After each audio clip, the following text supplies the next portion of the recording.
Leifel, you're here. Welcome back to the False Face, episode 2. You find me here, sat amongst nature. I tried to record this intro a bunch of times inside and it wasn't working, so I thought I'd try something different. This episode's conversation is with Rick Miah, who played drums for My Dying Bride until 1997 and is one of my absolute musical heroes. It was nice to have a chance to tell him that. Regardless of how uncomfortable it may have made him feel, but no, this is a really fun conversation. We enjoyed ourselves. Rick and I talked about all sorts, but an insanely deep dive into My Dying Bride territory for any of you fellow MDB fans out there. And I think as the conversation proves, he's a certifiable 10 out of 10 good dude as well. If you're here because you enjoyed my previous video with Nick Parker, thanks for coming back. It's a stone cold gas to have you, whether you saw that video or not. I'm just really, really grateful that you've clicked on this, so thank you. Nick and I are working on something else together, which will be out soon as well, so keep your eyes peeled for that. And as always, the podcast is sponsored permanently by James Neeson's Mental Health for Metalheads, which can be pre-ordered in the description below. I'm going to try and get on screen through the magic of video editing copy of the cover, which was painted by Ed Rapke. Ed Rapke, mind you, and is just a thing of absolute beauty, but that book's coming pretty soon. So again, keep your eyes peeled. I've run out of things to say because intros are hard. Talking to musicians you admire for 4 hours is not hard, but all of this YouTube stuff is hard. And speaking of YouTube stuff, I gotta say it, or the gods will frown upon me. If you like this video, please do click the like button. And if you want to see more of these, click subscribe, and you'll know whenever I release more of them. I've got more guests confirmed, waiting in the wings, more drummers, guitarists, singers, video game composers, all kinds of stuff. So I'll leave it at that, hopefully. We'll keep this under the 2 minutes. No, we're just over 2 minutes, but we'll keep it under 2.5. And yeah. Get outside while the weather's still good. Of course, you could be watching this in 10 years from now amongst the ruin and the rubble of what was once civilization, but that's enough waffle out of me. See you later. Thanks, folks. Let's get started. Are you in London now? You mentioned to me earlier you were living in London. Yeah, I'm in my lounge. Yeah. Enjoying a bit of sun. It's nice, isn't it? Yeah, sunny Walthamstow. I'm sweltered because we don't, like, if that window was open, then all you would see would be a wall of white light and this would be unusable. But as a consequence, I am absolutely sweltered. So yeah, well, I'm from North as well, so this is unusual. It's like I've gone to Tenerife or something, you know. Of course, yes. Down to London, it's like, what the fucking hell's that thing in the sky? Yeah, we've had a really, really bad one in Northern Ireland here as well. Like, I mean, winter's always shit here, like, but it's been exceptionally. Listen, I've got Rick Miah on the show, viewers. This is Rick from My Dying Bride, and I'm going to risk embarrassing Rick by telling. Well, I'm not from My Dying Bride. Rick, formerly of My Dying Bride, yes, of course, founding member and very, very important figure for me as a drummer and music fan and listener, as any of my friends can attest for many years. But I risk embarrassing you here, Rick, by telling you that. Yeah, please don't embarrass me. Don't make me blush. I've told this story recently. It only occurred to me recently that the first time that I realized that I could play drums, because we used to have a drum kit in the house. My older brother was a drummer. He moved over to England with his band, and the drums went with him. So I used to. Band were it? He was in a, well, at that stage they were called Day 6, and they were based out of Nottingham. With Joe Hughes would have been the band leader at that stage, and I think Joe's still doing stuff with a group called 86 The Enemy, and I like, yeah, Joe's, check 86 The Enemy the out, because Joe rules. But so our boy was in that band, took the drums over with him, so my only option was essentially to air drum along to things in the house, but I didn't really know what I was doing. And I remember I got access to a drum kit at my friend's house one time, and I sat down, and the beat that I played was just a really kind of basic beat from, I think it was Grace on Hearing on one of those tracks, and sat down at the drums and tried to play this thing and realised that it worked. And I was like, oh, look, I can play that. Your first attempt at drumming. I wouldn't say my first attempt. You absolutely nailed Grace on Hearing. Really, whole thing start to finish. It's a bit in the song where it goes, oh man, it's violin led anyway, and Martin's playing this thing, and you do this very, very straight beat, but with like three on the kick that go kind of over the bar. None of these are not technical terms, so I'm mangling this even as I Good, because in I this don't to know you now. any But technical good, terms. yeah, You know, no, good. I've had no training myself. We'll abandon that. But long story short, yeah, I was playing something of yours that made me realize, oh, I didn't think I'd be able to do that, and I was. Is it that No, bit? no, it's this. So it's the slower bit. Is it Grace on Hearing? It goes da da da da da da da da da da da. You know that bit? Yeah, it's slow. It's a very very simple, Yeah, basic yeah. beat, but it's the. Anyway, that was my introduction to thinking. Oh, maybe I could do this. So that's essentially why I'm talking to you now, is because you are responsible for any bad drumming that I've inflicted on my neighbours over the past 20 or 30 years. Through the neighbours. It's Yeah, all about. I mean, and something else like this is again I'm at risk of embarrassing myself here now, but my friend Barry, who'll be listening to this at some stage, hello Barry. I've got a mate called Barry. Yeah, everyone has to have a mate called Barry. It's important. Yeah, I've got two. I'm lucky. Double barried. Yes, I'm double Barry. Double Barry shotguns. Excellent. I love it. Barry was into Cradle of Filth, and Barry used a sort of a networking system to get into bands. So because Martin had been in Cradle of Filth, he went off and got into My Dying Bride, and then he says, "Check this out. You should listen to this." He got a copy of the Dread Flowers, and I listened to it and really liked it. First My Dying Bride CD I bought, Rick, was Turn Loose the Swans, and In 92. no. This is 2002, maybe. All right. So first time I listened to Turn Loose the Swans, it would be an exaggeration to say that I hated it, but I didn't get it at all. I couldn't I couldn't. When you first started, playing on Your River, I was like, You say that because yeah, initially, after we released it, and for years, I thought I didn't like it. I didn't really, like it. I didn't like the way the guitars sounded really processed. yes. The drums, I think it put some like, I think it, Is it a gate? Is that what that's called? yeah, it gated the Yeah, drums, and I just thought it doesn't sound natural. yeah. You know, Um, I like the natural drum sound. You know, well, it's at that stage I wouldn't have been old enough to appreciate something like that. I just couldn't figure out what you were playing. It was so unlike any of. I suppose at this stage I'm still weaning on Slipknot and Limp Bizkit and Metallica and stuff like that. And heard you're playing the first time. I didn't know what to make of it, and then as I grew older and stuck with the band and listened to the rest of the early discography, really fell in love with your playing because it was unique, and I will stand by that. I have listened to an awful lot of metal over my close to 40 years now, and I've never heard anyone else play the drums like you. But I mean that as a complete compliment. I don't know how It, to play them. that could be, maybe that's what it is. Maybe it was just a happy accident You know, for I those. learned how my introduction to drumming was fucking hell. I learned how to play on a sofa. Yeah. Okay. I Yeah. just sat in front of a sofa and I um, had a really good friend. Well, he wasn't my friend, he was my brother's friend, Hmm. Steve Clarkson. He's a fucking he's amazing person as well as a really good drummer. Yeah. And I used to bunk off school and go to his house, and he was really into Rush, Yes. and he introduced me to 2112, Uh huh.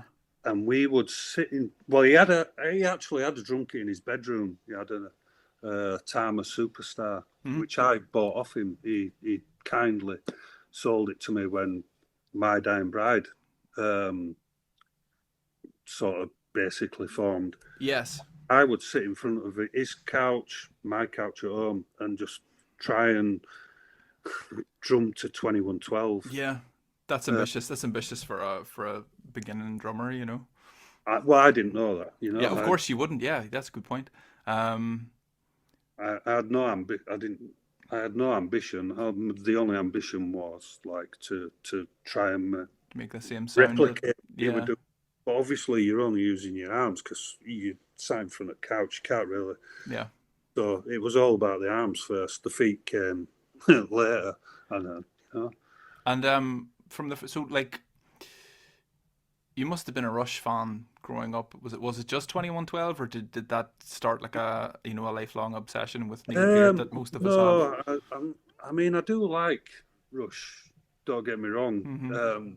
And 2112 changed my life, as Yeah. probably has done for millions of folk, Yeah. over years. But I don't. I wouldn't say I'm a massive fan. Yeah. I'm just a great admirer of, particularly that album. Mm-hmm. It's fucking amazing. It is. Yeah. Both sides of it are amazing as well because side B gets overshadowed by side A for a lot of Yeah, fans. But yeah, well, of yeah. course, but yeah, there's great songs. It's not just all about 2112 Overture. Yes. There's great songs on the rest of it as well. But yeah, as far moving pictures is okay. Yeah.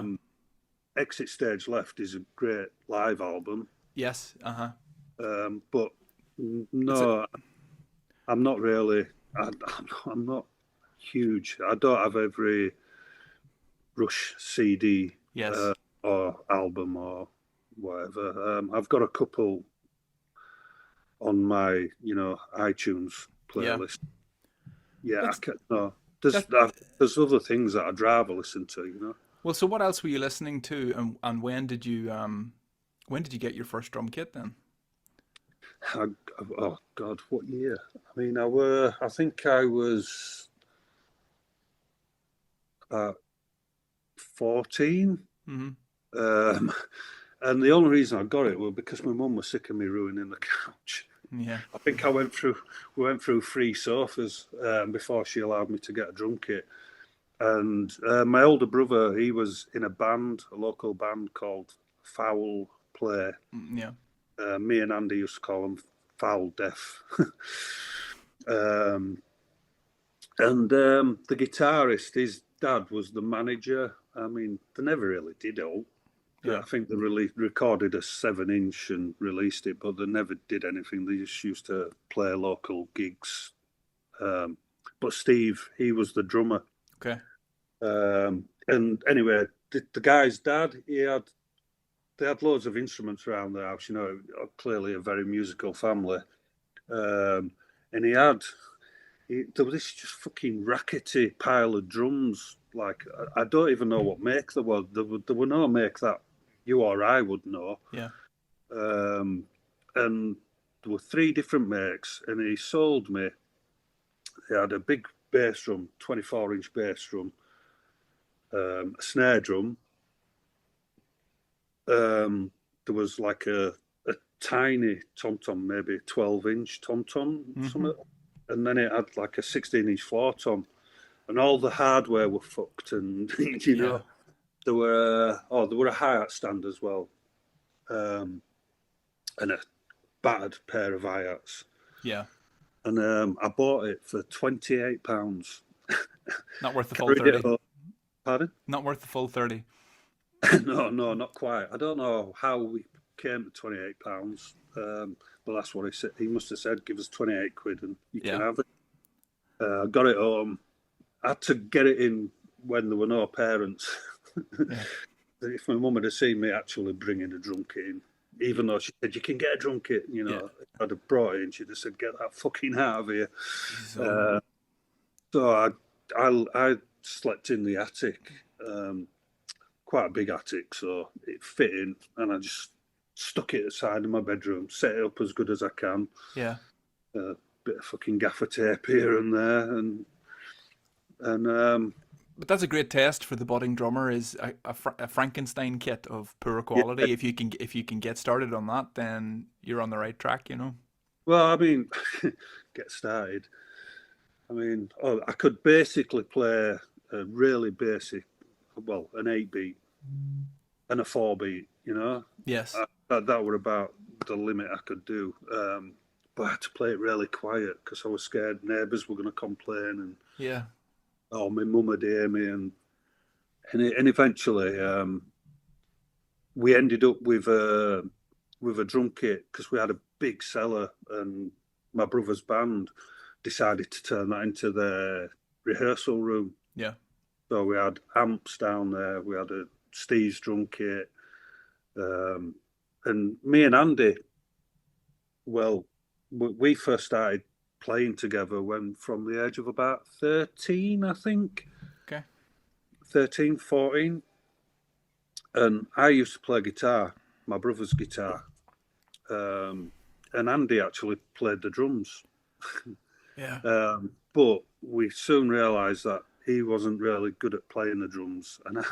And for all I could play Stairway to Heaven and Smoke on the Water, I couldn't really play anything else, you know. Yeah.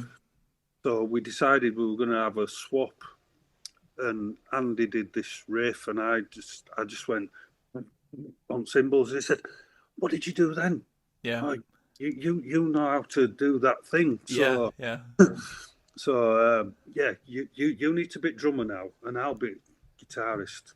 I love the simplicity of that. You know, the childhood attachment to things, because I used to always, like, anytime a drummer would choke or catch the cymbals like that, I was like, that's one of my guys. I don't even know overuse of that, you know. Thinking back, oh, excuse me, got a message. Okay. Thinking back, where did that come from? It must have been 2112. It must have been. I think so. Yeah. There's a lot of that. There's a lot of, yeah, especially if you watch the Rush live stuff, you can visualize Neil doing that a lot, you know. But so essentially, did you ever do music without Andy, or was Andy there from the start of when you guys kind of got started together, essentially? Yeah. I've known Andy since, like, while we were in middle school, you know. Yeah. Would that have been the start of Abiasis? Have I said that right? Yeah, Abiasis. Abiasis, yeah. Well, you're from Bradford, you pronounce things different, you know. Okay, yeah.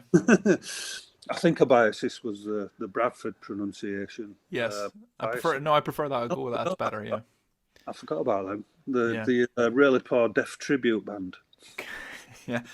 You did a demo for that group, didn't you? Yeah. Noxious Emanations, I think. Yeah. The singer Daz, Big Daz, we used to call him, about fucking 18 foot tall, built like a brick shit house. He were really into Carcass and, you know, the blood and guts and all the gore, you know. Loved watching Hellraiser, and so did the guitarist, a guy called Paul. They were really into that kind of thing, you know. And Paul was a huge Death fan. I mean, he used to, even in them days, he were writing to Chuck. Yeah. They were like buddies, you know. So that would have been sort of Leprosy time? Yeah. Chuck, he sent 4 Leprosy gatefold sleeve signed albums over for us. Oh, that's lovely, yeah. Purely because Paul, he adored him, you know. Yeah.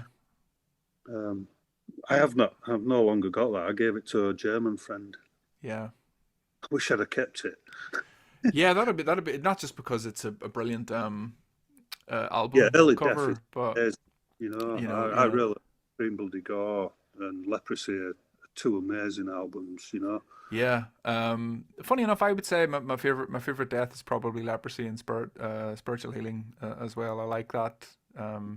Yeah, I think, you know, I didn't really like the spiritual. I didn't like the cover for a side. It's sort of like a bit too. I don't know if this is right, because a lot of covers are a bit cartoony. Yeah. And it started getting a bit more technical, didn't it? You know. Yes. Yeah. I don't know. I just don't get the technical.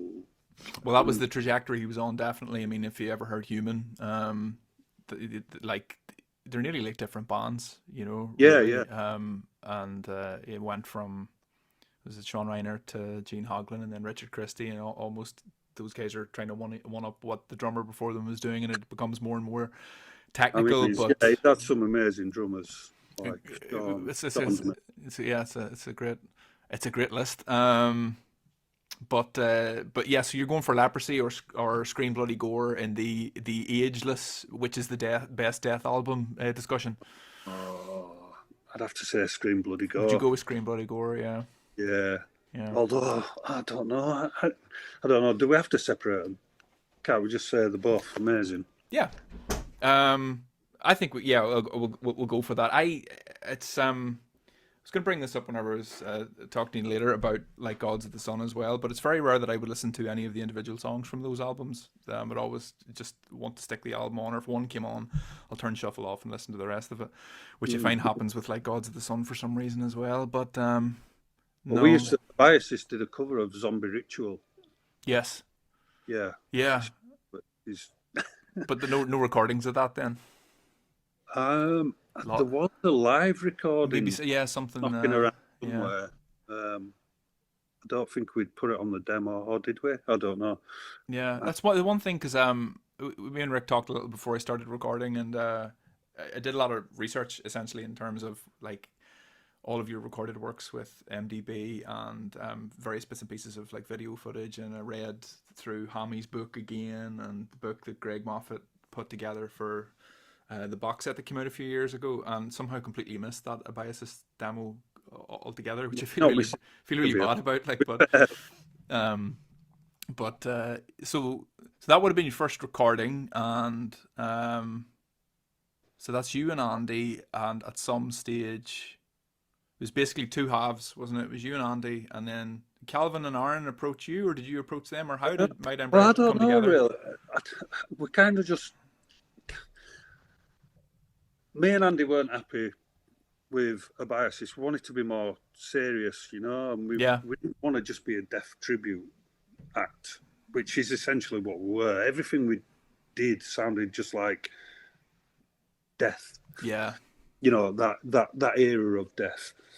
And we wanted to, we'd started listening to bands like Candlemass and Celtic Frost and Bathory by then, And I think both me and Andy had an urge to just expand on what we were doing at the time. And I didn't really know. I'd seen Calvin and I'd seen us, but we were a different friend circle, Yeah. They hung out with the underground acts, like Bathory and Celtic Frost were kind of, you really had to know your shit. I get you, yeah. And we were more Slayer and Dark Angel, and all our friend group were that sort of thing. And I think we just, I don't even know how, man. We just ended up face to face talking to each other. They knew we were in Abiasis, and they'd been trying to start something up, but hadn't been fortunate enough to do that. And we just said, look, do you want to meet? And I can't remember if we met the day after or the weekend after. We just met up. I took my drums down. Yeah. The story goes that it was the day after, apparently, yeah. Right. And we just met in this fucking old mill somewhere, which had a room you could rent to make noise in. And we set up and we started playing. I think were it vast choirs. By end of it, we'd kind of basically wrote half of vast choirs, on a first rehearsal together. I remember halfway through, some woman, because there must have been some offices or something nearby. Yeah. Fucking door opened up and this woman walks through and goes, "Bayek, you lads are fucking noisy, aren't you?" Yeah. You lads make some noise. First review. Yeah, brilliant. Yeah. And we're like, fucking hell. Yeah, that's what we want. Yeah. Piss off the locals, that's Yeah. We're on the right track. Yeah. So there were no we need to connect with these guys. It just sort of, it happened. It just happened, yeah. Universe threw you together, yeah. We started standing near each other, I think, at one point in night, and actually, rather than just fucking ignoring it. We actually started talking to each other, you know. Yeah. And it was about 6 months, I think, before you guys recorded that demo. Would that be right? So the band was formed June 1990. I think so. Yeah, we're Yeah, at 89. I it don't might have know. been 89. Yeah, and then I think Toward the Sinister was recorded December, maybe something like that. It was a very very quick I turnaround. mean, Like, that's a long time ago. yeah, well, like I said, look, I'm surrounded by. You can't see it here. I'm surrounded by stacks of reference material. So, yes. Do you know what? I'm gonna dub myself. I'll be the authority on the factual, boring stuff. But I think Yeah, yes, you know the dates, you know the yes, facts. yeah. I'll just nod. Well, listen. So I have a copy here.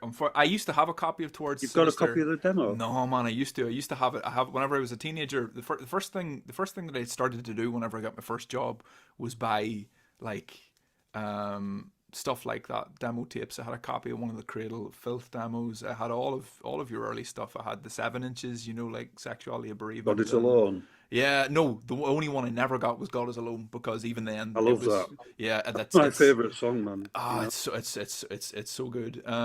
So what I do have is the recent reissue Ah, of right, okay. Towards the Sinister, which is I ain't even got one of them. it's nice. It sounds like, it still sounds like a cassette tape demo, but it's very nicely So packaged. buzzy, And innit? That demo, man. yeah, We didn't even have a bass player as well. well, We that's what didn't I need wanted. one. Yeah, when you say you didn't have a bass player, is there a bass on it?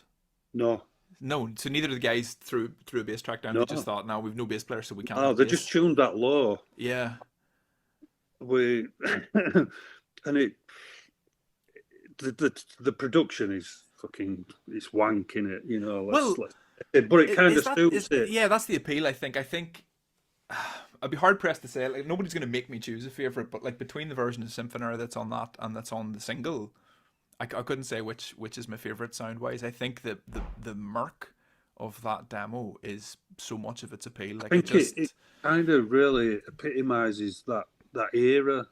yeah, That moment in time then. yeah.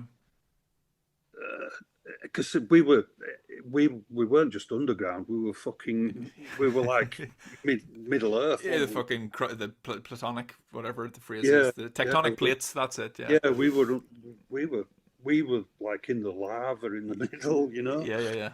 Um, yeah, it's got a certain fucking, I don't know, charm. I Yeah, don't know how to say it. It sounds shit. yeah. Um,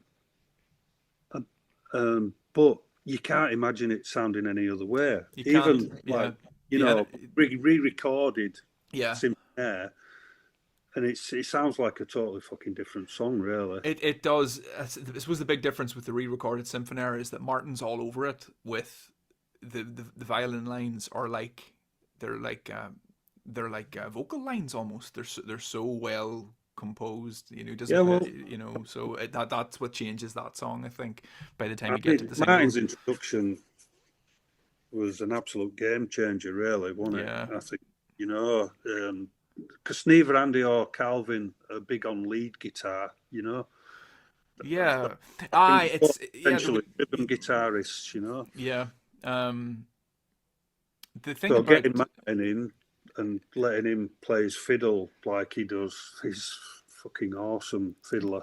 well, did he did Martin Martin reached out to the band, I think, because it's not obviously you weren't thinking, shit, the one thing we don't have is a violin player. No, I think, How yeah, did I that think come that's together? correct. I think he managed to get hold of, I can't remember if it were Az or Andy. Az and Andy they used to really get out there. Yeah. They'd go to fucking Sheffield and they'd go, yeah. We'd all go down to Nottingham, to go to Rock City on Lash, sleeping as his dad's car. And I don't know how, but yeah, somehow Martin reached out to either of them. I just remember him saying, like, coming back and saying, "Oh, there's this student who fucking plays violin. He's going to come down to rehearsal room," and I'm like, "What the fuck do we want a violinist for?" Yeah. I think, well, that's what I thought. No, but I get you. It's because it does. It comes out of it comes out of nowhere, you know. Like all of a sudden. So he's not on God is Alone. Is that right? No, No. that's So the first time he well, appears is on the Symphonaire single. Um, you're like, where the I fuck does think this so. guy Yeah, come from? But it's like it would be unfair to say that he defined the sound because the sound was defined by a lot of factors, but he was a completely crucial part of the yeah. I sound. mean, he's. I would say, music aside, well, any musician, like the for me, the main elements of what people understand to be My Dying Bride are Yeah. the lyrics, Mm-hmm. the violin, Yeah. and maybe I don't know, maybe the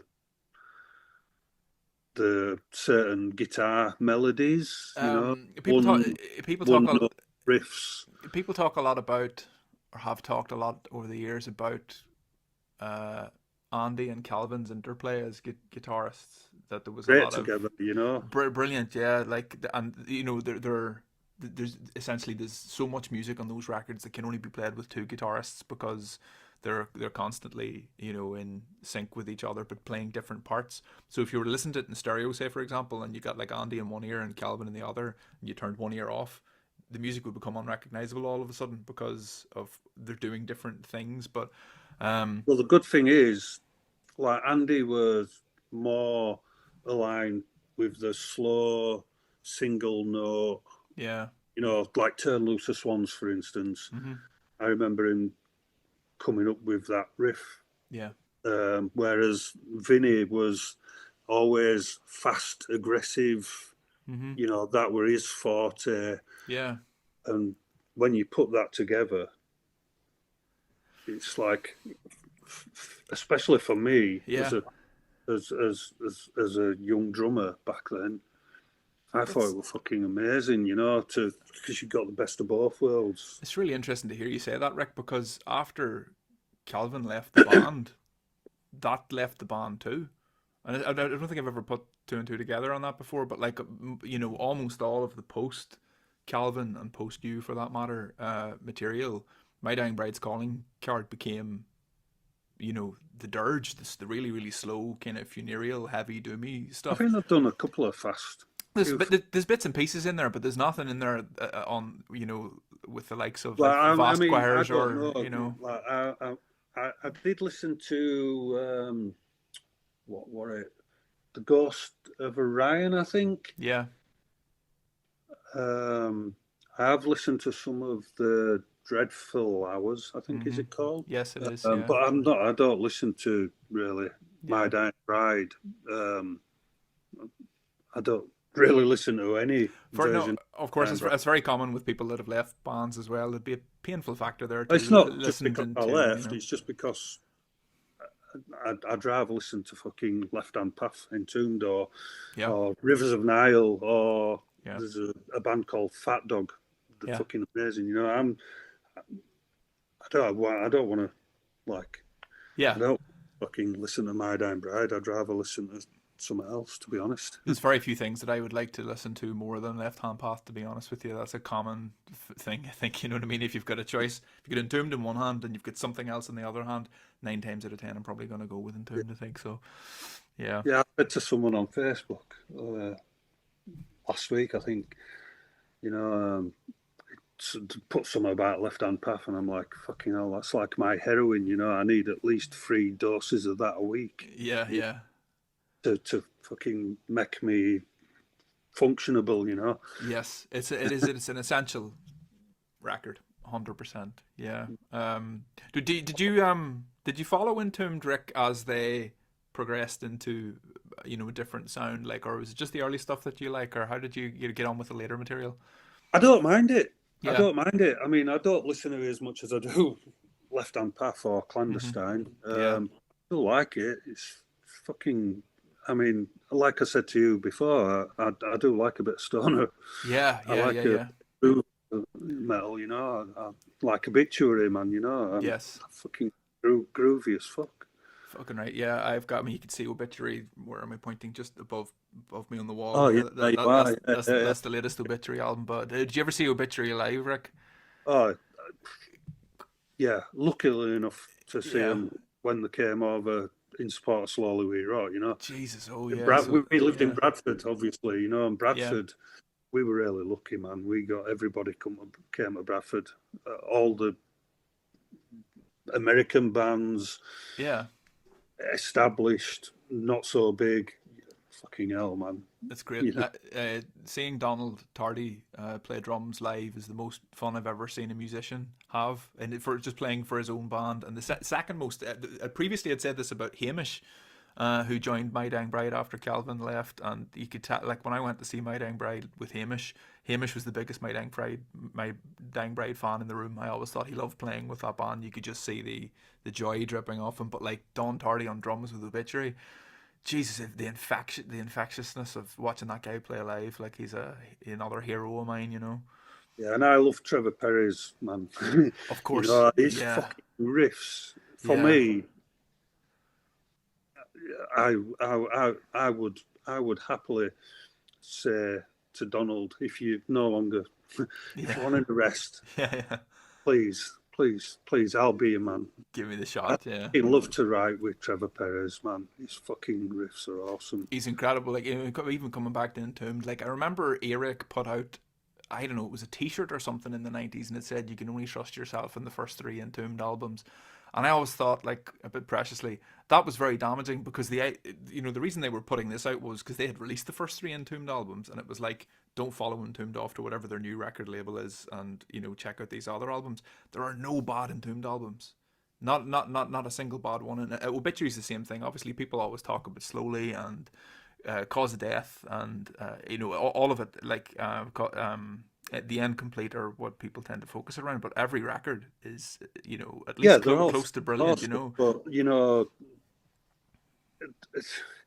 if you are gonna release Slowly We Rot and Cause of Death and Complete, Yeah, whatever comes after it's almost irrelevant if it's not up to that standard. Now, I'm not saying Obituary's new stuff isn't up to that standard, yeah, but it's especially for like our generation. yes, It had such an impact. yeah, Those three albums, and it's hard to fucking skip past that. It's hard to just forget. yeah, And it's like your first love in it, or whatever. It's yeah. like your first trip abroad. You never, or your first fucking gig or whatever. You're never going to forget it.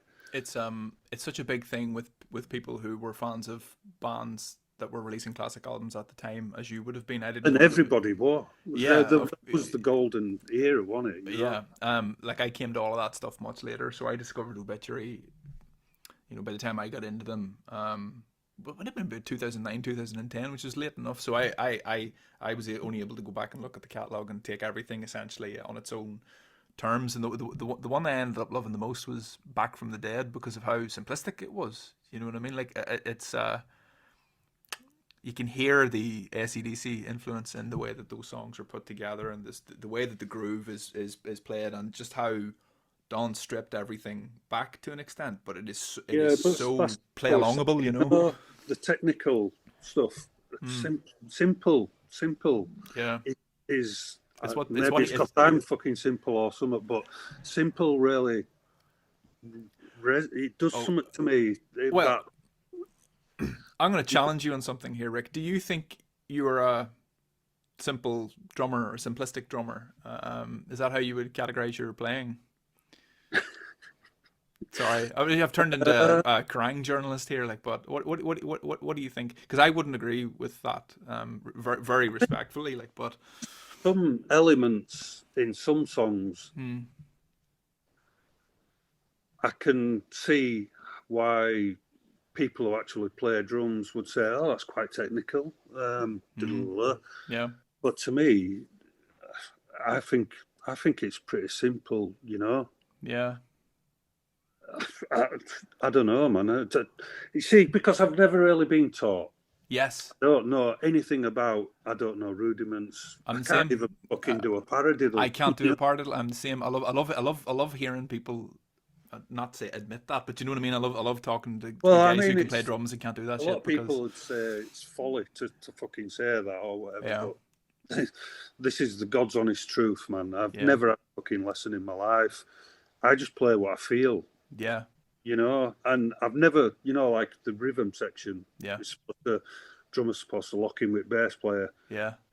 Fuck that. I always listen to the guitar.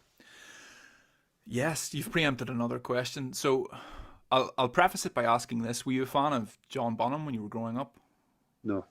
I wasn't a fan of John Bonham when I was growing up either. I wasn't a fan of Led Zeppelin. Yeah, that's a better thing to say, is that I actually like John Bonham better than I like Led Zeppelin, but I struggle with Robert Plant a little bit, and I don't know how many thousands of viewers have just cost, you know, by admitting that. But well, you should be allowed to say what you do and don't like. Yeah, of course. I can appreciate Zeppelin, fucking the part they've played. Yeah. In the whole of it.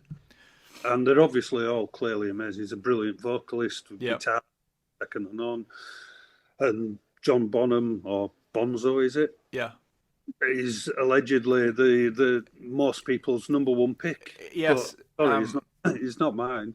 The reason I mention it is because I remember a friend of mine saying to me, like, I kind of said, like, I don't really get, like, I can see... I don't know. I didn't understand where all of the appeal for John Bonham came from, and my friend said, listen to this. Listen to how he plays to the guitar. And I was like, and then I finally got it. And then I was listening to Turn Loose the Swans with the commentary. There's a commentary track, like a DVD commentary for that Peaceville put out. It's got Andy and Aaron talking over the album, which I don't know how many people that would appeal to, but for me that's like catnip. I would like every album to exist like that. But that's a good idea, isn't it? Actually, you know, I assume it were like a special release or something. What, yeah, it was like 20th anniversary. Yeah, so really nice package.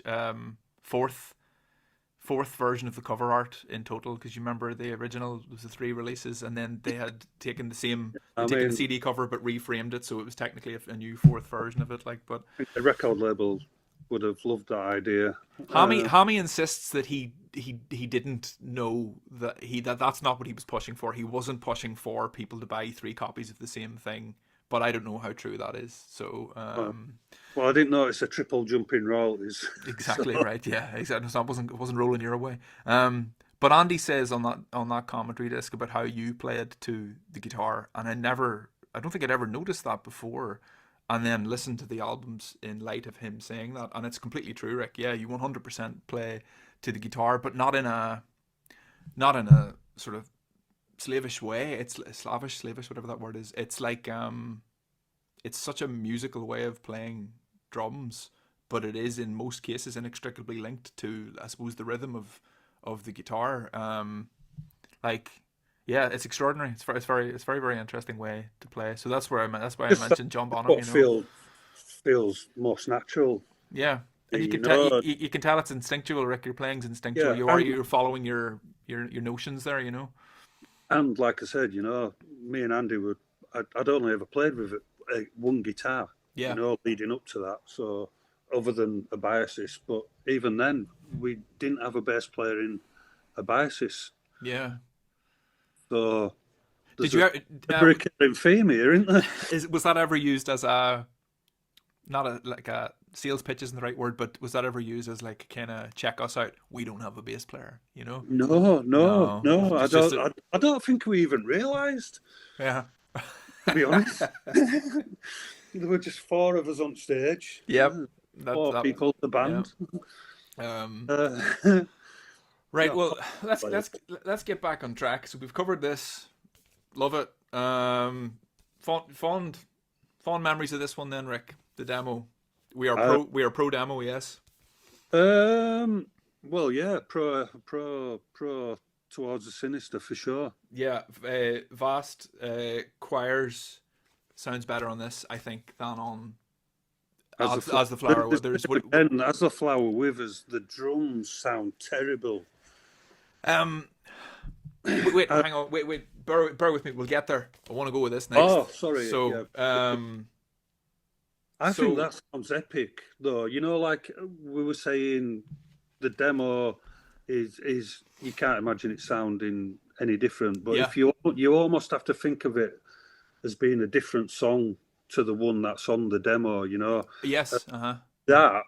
Yes. so many layers on the violin. I think he did maybe 4 or maybe 5 layers on the violin, Yeah, and it's so fucking huge sounding. it's incredible. Like I said to you earlier about almost like they're like vocal lines. The way that it's composed, it never repeats anything, but it's not indulgent.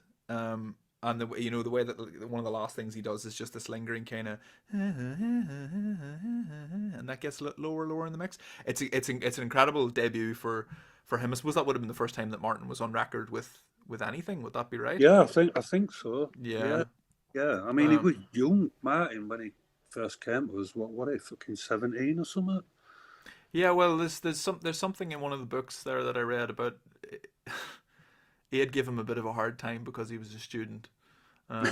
So and that Yeah, I mean, students.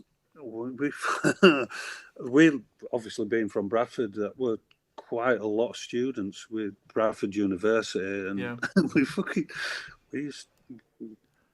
I don't know. Maybe it would because of our lack of education, probably. Yeah. But maybe a bit of reverse, not snobbery, but Yeah. fucking whatever, fucking student. Yeah. How dare you come here and play violin on our death metal? Posh fucking. Yeah. I don't know. I don't know what it was. Has that died off? Do you think that whole because like Steve Coogan used to do the character Paul Calf, and a big thing of Paul Calf's character was that he hated students, and there are other examples going back into kind of the 80s and 90s of British comedy, especially where student hatred was kind of a theme. I don't know if is that still. Maybe young ones didn't do them any favors. Yeah. Yeah. Well, that's the thing too, because what's lower on the status ladder than the young ones? Do you know what I mean? Well, we were, because we. Well, yeah. Because we were sub-underground, so exactly, we were definitely lower. Lava beasts. So, in fact, you know what I've done is I suppose I've skipped the God Is Alone thing here. That was put out by French. That was the first label that Listenable put out. Yeah, Lauren Mail, I think he was Hairdrop fanzine, which was quite a big underground. I think that was probably the biggest underground. That was like the Kerrang of underground. Yes. Things, And how did he get? How did that happen? And did he? Was he had a copy of the demo? How do you? Or? I think he knew Az. Yeah. Az used to correspond with a lot of people. Az had a personal line to Quarf on. Oh, really? Yeah. Yeah, I mean, Az used to run the English Baffery fan club. That's class. Yeah. Az is quite. He knew his shit. Yeah. I think Az were a bit before, well ahead of fucking any of us, Yeah. with regards to that kind of thing, connections he'd made and the music he were listening to. So is it fair to say that Laurent essentially founded Listenable to get something out by you guys? I don't know, but we were the first thing that he released? I'm almost certain it's because the Listenable stuff was all Posh, wasn't it? And I think God Is Alone was Posh 001 was the catalogue number on that. All right. Well, I mean, I'm not so sure about that. Or he might have been thinking about doing it, and by happenstance, you guys were the first guys that he put out. But even so, that's. I mean, that's my favourite recording that we've ever done. That specific 7-inch. I love that drum sound on it. It's just like, I don't know, it just sounds like a fucking proper kit to me. There's an interesting thing that happens where each of those first releases gets progressively better sounding. Better is maybe not the right word, but you know what it is with like kind of underground extreme metal releases. It gets cooler sounding. Maybe that's a better way to put it. Until you get to As the Flower Withers, and all of a sudden it's a professional album, and it's not. It just doesn't. It doesn't work, and we'll get to that. But I agree with you. God Is Alone sounds incredible, and the B side, the sad soliloquy. As his voice at that point, Yeah. Like when he starts up, Wah! Yeah. Fucking hell, man! Yeah, because he's really muffled on the demo. It sounds like he's singing into the mic like that, And I think that comes with confidence, is getting further away from the microphone so you can actually stand over your vocals that way, And I think there's also a bit of separation between each instrument and everything. There's just a lot of space, Yeah. and it's raw as fuck. It's absolutely just microphone here, microphone there, Yeah. fucking everything Yeah. All tens. there. Do you Hammy actually, yeah. because we recorded that in our rehearsal space. I can't remember what it was called, but a guy called Tim who was in a local band called fucking hell, what were they called? I can't remember what they were called. They were like a hair metal band, like Choir Boys or something. Yeah. But he had the amazing idea. He obviously saw there were a few bands around, and that we needed space to do that kind of Yeah, thing. yeah. And him and the singer or guitarist teamed up and made this fucking amazing rehearsal space. And he had a little studio as well. I think it was a 16-track mixing desk. Yes. And that's where we did it, in there. Amy came down to twiddle the knobs. And I think that's genuinely what took us. I mean, just after that, he's just like, yeah, I think these guys need to come with me. Yeah, because Peaceful would have been young then too, wouldn't it? Like, Well, not that young. I think Paradise Lost were at the Gothic stage by then, were they? that might be right. It was about 1991. Yeah. Autopsy. There were Of course, yes. I always forget about Autopsy. I don't know why that is, don't but forget yes. about Autopsy, man. I Chris feel really bad about Reefer it. is like, That's getting listen that's to the getting early drumming. yeah, Listen to my drum. You can hear Chris Reefer all over it, man. yeah. I would hope you could. He's Well, an amazing drummer, man. 100%, yeah. And how he sings as well at the same time, like shit. So Hammy's involved with the recording of that, and I suppose at some stage thinks, I want to get these guys signed. I mean, was he in it? Was involved with engineering or anything like that in addition to his label running? I should know the answer to this because I've read his book, but it's gone, it's forgotten. I mean, he used to be really helpful in studio Yeah. for us. Like I said, he basically mixed, got that 7-inch. Yeah. I think he had quite a lot to do with the mixing on the Symphonaire EP as well, Yes. But we all used to, like we'd all record as things. And when it came to mixing, I'd say, "Oh, can you make my snare sound like this? I want my bass drums to sound like that." Blah blah blah. Then I'd piss off, and I'd come back, and everyone else had done mixing, and my drums would sound nothing like what I wanted them to sound like. That's a tale as old as time. Yeah, but I mean, you were quite involved in. You were really involved in. What does that say? Low network bandwidth. What does that mean? I think you dropped out a little bit there, but it didn't drop. So yeah, I think we're good. Yeah, he was quite. He was really involved with us, Yeah. up to a certain point. Of course. Especially in the early days, like with 7-inch EP and the first album as well, which so it's Sammy's fault why it all sounds so shit. Who produced the debut album? Was it Keith? Keith Albritton was involved? Yeah, so he was involved from most of those earlier stuff. Yeah, but he never. I mean, I think he had done. Were he involved with Gothic and the first Paradise Lost album? I don't know. I'm not sure. Yeah, but he had absolutely no idea what to do with us, and I think that's quite evident in the overall sound of it. It's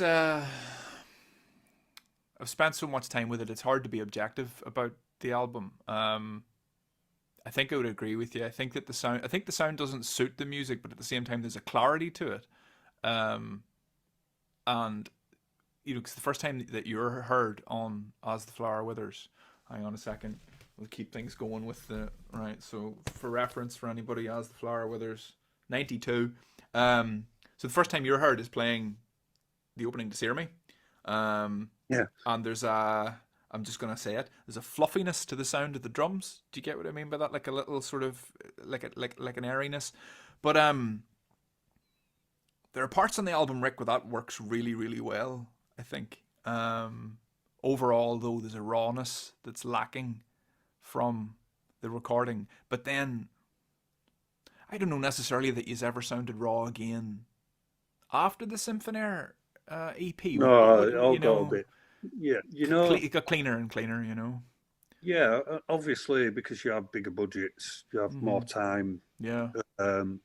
And technology moves on as well, you've got to remember, because by the time we got to Angel, yeah, or maybe even Turn Loose, it started becoming digital, Yeah. I always prefer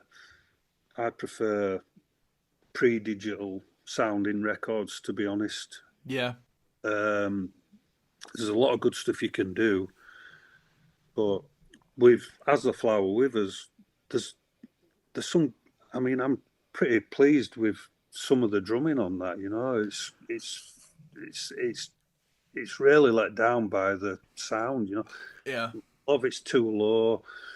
When you have a violinist and you start having keyboards, and like you want to emphasize a certain riff, the drums kind of become less important to some people.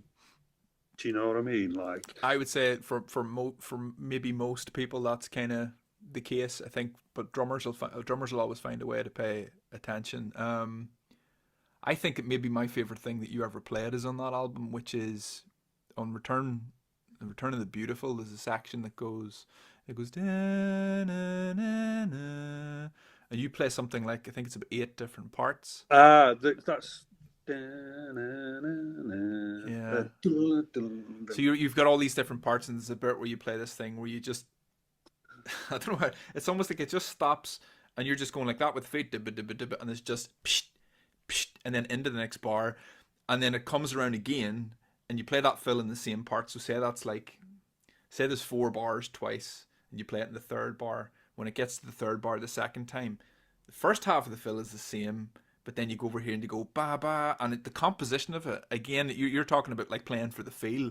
It sounds so written, but it's just so well put together that I would say to anybody that wanted to know what you were capable of, just those like 8 bars or whatever it is. It's beautifully. It's just so well put together. I'm really big admirer of that section. Well, I really appreciate that. But to me, like you've got to play obviously to the song, and if you've got a bit like that, I mean, some of the drums, some of the fills, maybe a bit too OTT, but I remember this is jump fast forward in a few years, when we first got a proper tour manager, a lovely guy called Ian, took us out, really professional. We needed it for the Maiden tour, we had to be all professional and whatnot. And he said, you do realise less is more, To you specifically? Yeah. And I'm like thinking, what the fuck's he on about? Yeah. What are you on about? But he's fucking right. Some people, I mean, you might want to hear the fucking drummer get wicked and all that shit. And I do, in certain bands I listen to purely because of the drumming. Yeah. Really interested in the music don't appeal, but the fucking drumming. Yeah. It gives me what I'm looking for, Yes. And in a part like that, in Return of the Beautiful, fuck off, fly. Sorry. You're all right. That bit in particular that you're on about. Yeah. It's very open, and I'm sure you could put 10 different drummers. I know what you mean exactly. Yeah. And everyone would come up with something different, Yeah. But to me, that's what I was feeling, Yeah. And, I mean, I don't even really remember. I know there's sort of Neil Pearty role. Yep. There is. Um, I don't think you play the same thing twice in that section of, say, it's 8 bars.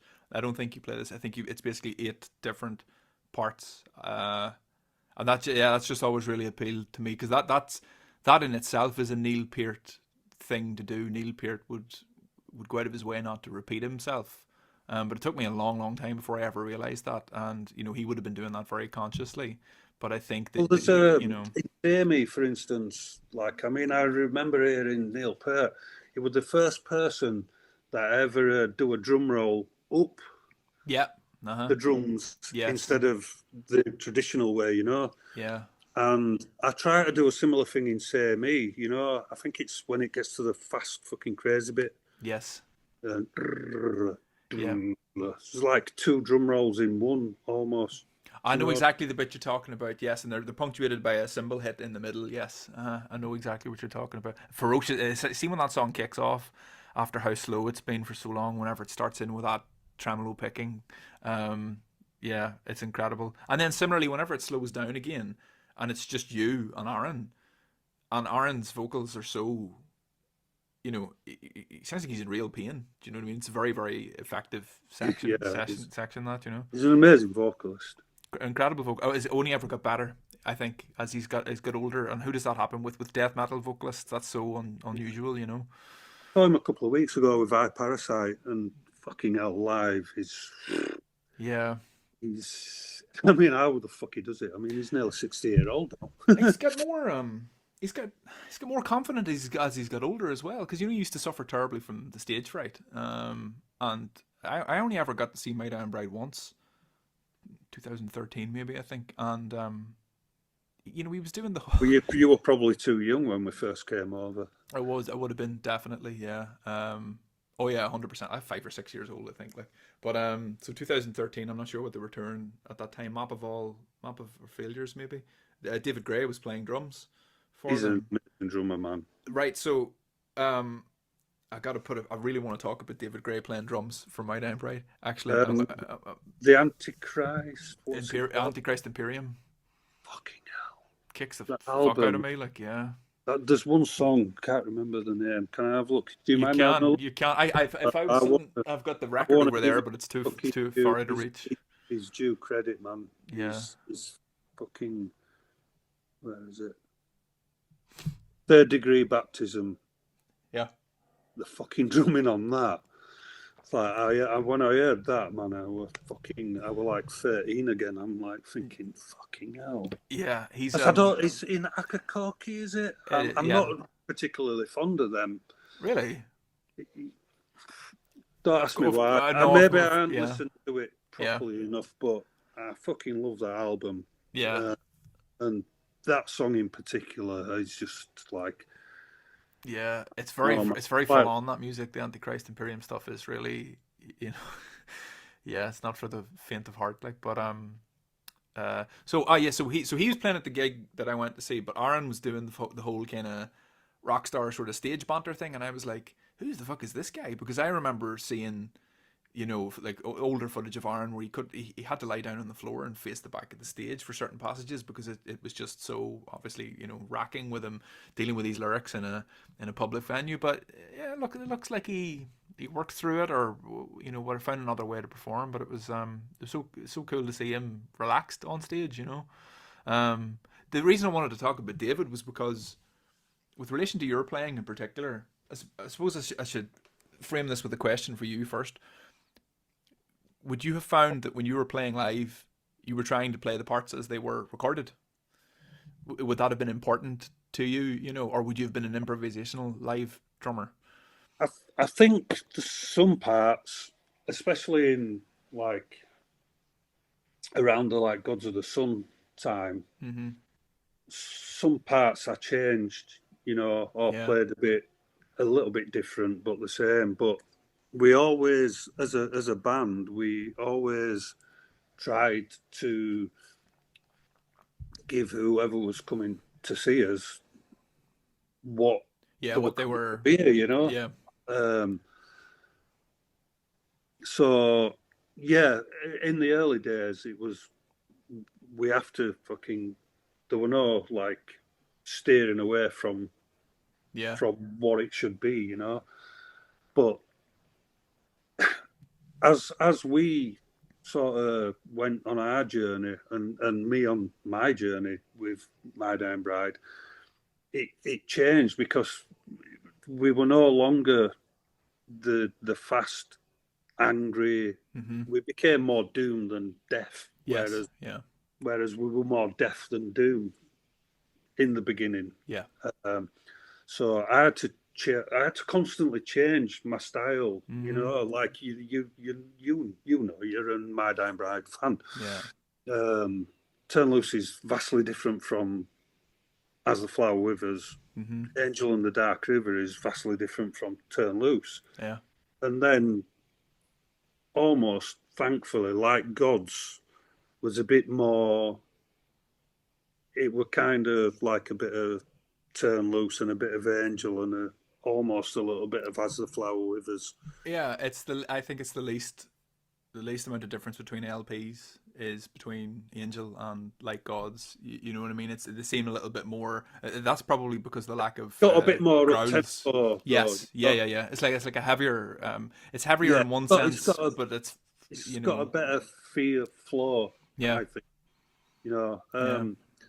And well, I won't say now, but you'll obviously want to speak about Angel. But the drums were recorded totally different to anything I'd ever done before. I read about that. Yeah, that was in the newsletter, I believe, at the time. So, which I've somehow managed to get. I don't know where I've got a copy of all of the old newsletters. Wow. I don't remember where I got them from, but I've got them. So it must have been somebody must have. Was it Warren White? Do you know was? What was? Yeah, I think he's sold some of that stuff off years ago on the forum. I might have got them from him back then, I think. Yeah, he was really involved with. That's right. MTV in the early days. He used to come down and stay with Andrew. You know, he'd just come down and go and piss with us, or like hang out with us, come to the rehearsal room. You know. Yeah, because he put the Unreleased Bitterness Flexi out, didn't he? Yeah, I think. But that's shit. I mean, that's just fucking hell, man. Not proud of that one. No, not really. It's interesting. It's the only one where you can actually hear the drums. Well, the thing about it is what's interesting too. That's like Warren sounds like, obviously say this with love, because I'm one, like a nerd. You know, like a nerd fan who's really into like following a band and just knowing the you know, the nitty gritty of how things are composed and stuff like that. I always like seeing, you know, early versions of songs. And the interesting thing about Unreleased Bitterness is there's elements of the sexuality of bereavement in that song as well. So it kind of predates both As the Flower Withers and then that single as well. So it's interesting to see how, you know, that song was sort of split and went off in different directions, but it does sound like it was recorded in a rehearsal room. Yeah, we're in a rehearsal room. Yeah. If we have, I think, a microphone in the middle of the room. Yeah. You know, like you used to do, or used to have to do. Now you can mic everything up, or you can just, I don't know, you've got amazing digital tools that can make it sound like it's almost been recorded in a studio. But it also, I get the impression you've not listened to it in a long time, Rick, but I listened to it the other day, and it cuts off very abruptly, but it doesn't sound like it's the end of whatever's happening. So I don't know if you just went straight into another song or something, but yeah, that recording does just like fade out very sharply, as if it was something that. Oh, an interesting little thing for you, yeah. I don't. It just popped in my head for some reason. I don't know if you know. Before we released Towards the Sinister, we actually released a black metal demo tape in the guise of a band called Christ Blood. No, I did not know this. No. This is a scoop, ladies and gentlemen. Well, I don't think it's that much of a scoop. I'm sure some people probably know. Somebody remembers, yeah. Was that the four of you? All yeah. We'd already got the songs for the demo written, or kind of written, ready to go to be recorded, but we just wanted to put a little teaser out, so we all dressed up as black metalers, pretended we were from fucking, I I can't remember if we were from Finland, Norway, or somewhere. We were from Scandinavia. Yes. Gave ourselves all weird names. I think someone were called Corpse Grind. No, I don't know, man. Yeah. You know, maybe better left to the mists of history, that one. Evil death, black metal names. Yeah. And we just improvised for about 40 minutes. Yeah. At the time, Terrorise the World Downfall had just come out. So I'd borrowed some rototoms, and a lot of songs are in tribute to Terrorizer, obviously. And yeah, I mean, it sounds awful. But we managed to sneak Symphony Furnace on at the end of it, you know. Yeah, oh right, yeah. In the vain hope that someone would say, "Well, these are shit," but that last song's pretty good. Yeah, and then you can take off the mask and go, surprise! It was all along. Was that released in any form? And more importantly, do you have? Yeah, do you have a copy of it? I have not got a copy of it. If I had a copy, I wish I did. It's probably worth about fucking 3p now. Yeah. I'd be able to retire. Adjust for inflation, though. All right, so yeah, maybe 8p. Yeah. But it is on YouTube. Oh. Right, hang on. Do you want me to send you a link? Or are you going to find it? No, send me a link later on, absolutely, yeah. Or send me a link now. Do it now? Send it to me now, yeah. We're live and in honestly, progress. man, you'll either piss yourself or shit yourself. It's nuts. This is my fault for saying how much I liked the unreleased Bitterness bootleg rehearsal recording. You're absolutely gonna wet yourself over this. Let's have a look. I'm sorry, it's probably ruining your interview. No, do you know what? I'm going to finish my point about David Gray in the background anyway, which is... it was called Massacre in Heaven. Can you see that? Yes, I can, yeah. This is amazing. Let's see how if there's a spike in the views after this. What I was thinking about David, I don't know him well enough to call him Dave, but in relation to your playing, Rick, is that Sean, who was, well, Bill was your first replacement in My Dying Bride, but I've never seen any recordings of Bill playing any of your material. I'll send you it by messenger. Thank you very much, Rick. I appreciate that. I will look forward to it, and I will be unfailingly polite and honest or dishonest, as is appropriate, basically. But Sean never played your songs the way they were recorded live on any of the recordings that were released. Well, neither should he. You know, everybody can interpret. That's a fair point. That's a fair point, I think, actually. Don's the same. Don never played them. You know, it's weird. It's sometimes that's to do with fills, and sometimes it's to do with the core parts of the playing, and that's what used to maybe annoy me a little bit as a fan, is that they would change enough of the feel of the song as the drummer, where I would just think that I've never seen them. I've never seen them live since I left. So I have seen a couple of clips. A couple of DVDs and a live album that was filmed but recorded but not filmed as well. Listen, they're all good drummers. You know, they're all great drummers. Yeah, good drummer. Sean's a good drummer. Yeah. For me personally,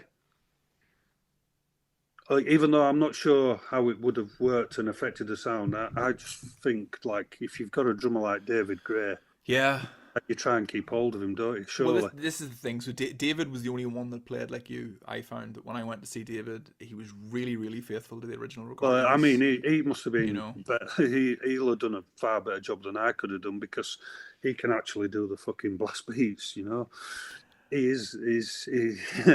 well, I always really struggled with that. Well, I was going to ask you about that too. What like that and do this at the same time?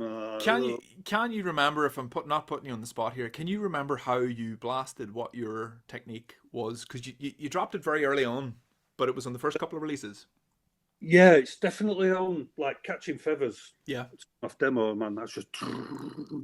That's right. Yeah, because that's right. It starts with That's another great riff. Yeah.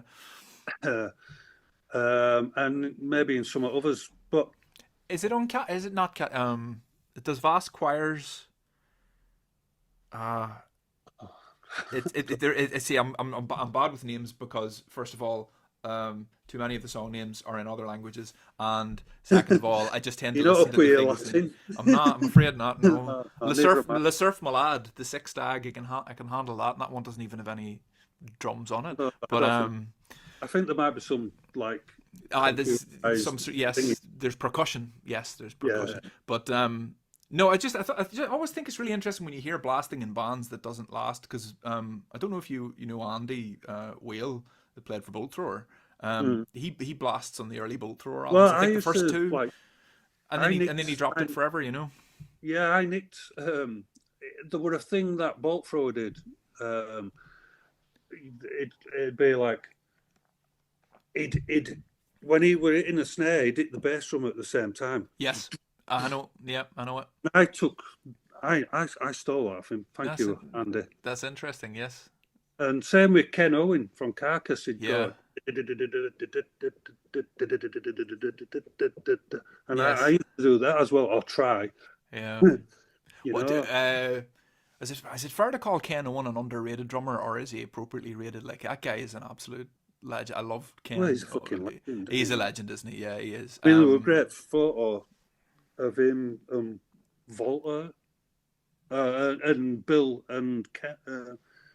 Jeff. No good with names. Jeff, Yeah. Jeff, Bill, and Ken. You know, like that was so nice to see. Oh, I did see that. That's right. It was a few weeks ago. Yeah, because he's had Yes. his fucking health problems, you know. He has. Yeah. Same as Nick, you know. Yeah, of course. But yeah, just another brilliant drummer. There's just so many ideas. Ken, you know, he was really like really creative drummer. But similarly with a trajectory with a lot of you kind of 90s bands. By the time he did his last recording for Carcass, he had it slowed down and became more, you know, locked in with groove and just being quite straight ahead, but still with the interesting fills. I like to see that. It's a really confident way of progressing, though. You know. I think groove is a thing. Yeah. You know, it's a force, it's a power, It and is. it fucking it. You can resist and think that, you know, but it at some point you're gonna get hit by the groove bug if you're a drummer. I think so. You know, Yeah. fucking like we said, Donald Tardy. Mm-hmm. For me, he's the master of groove. That you're right. No one's better. Yeah. You might get guys that are as good, but no one's better than Tardy, I think. Just I mean, because you wouldn't necessarily, you know, Obituary are the archetypical death metal band, are the, you know, fucking pioneering almost in with the sound, you know. Yeah. But even slowly we wrote. There's so much fucking groove on that album, you know, and everything going forward. Yeah. You know, I don't know. I would. I think if you focus, I get it. Look, bands want to play fast, and I'm not sure. Like, there's no groove in fucking just. There's ways of doing it. David Gray is going to turn into David Gray Love in here, but David Gray can inject groove into a blast beat because of the way that he interacts with the bell, with his ride, thimble. you know. Yeah. You know, but Ken did that. Yes, you know, Ken did that. But it does seem to be a common focus for guys these days to. I mean, this goes back a long time, really, but like playing as fast as possible. But then everything drops out. Really, you need to be accentuating, you know, fourths or eighths or sixteenths or whatever it is to put some sort of feel on top of the wall. Getting so technical for me now. Yeah, no, I'm sorry. I think I even lost myself. Kind of stepped outside of myself in there. I was like, "The fuck is he talking about?" But yeah, groove. You're right. Groove is more important than anything. And Barker said the same thing to me. Like, you know, there's a guy who's world renowned for the speed of his feet, the speed of his hands. But like that guy, see when he plays slow, it's my favorite thing, you know, to hear him and Shane Embry, the stuff that they would, whenever the two of those guys would lock in and slow down on anything, on Brujeria, on Lock Up, whatever it was. Like that's, See, you know. I mean, I don't listen to that kind of Oh yeah, really? music.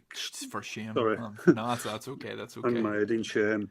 Um, I'm gonna make it my mission at some point to broaden the over the weekend yeah. to listen to some of that, because I'm just stuck in 90s, you know. I'm just.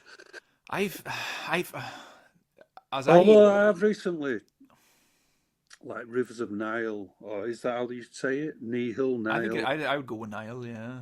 Their fucking drummer is a guy called Jared, I think. I don't know them, no. He's fast as well, but he's so technically gifted, and Yeah. as most of these new drummers are now, you know, I don't know what they're putting in water nowadays. I don't know if you get average drummers anymore. If all right, and so indulge me with a thought here, but because we can consult anything at any time with Spotify or YouTube or whatever it is, and because there's so much guidance on YouTube on how to play certain types of things. So before you would listen to music and you would think, how the fuck did that guy play that, and try and figure it out with your hands and your feet.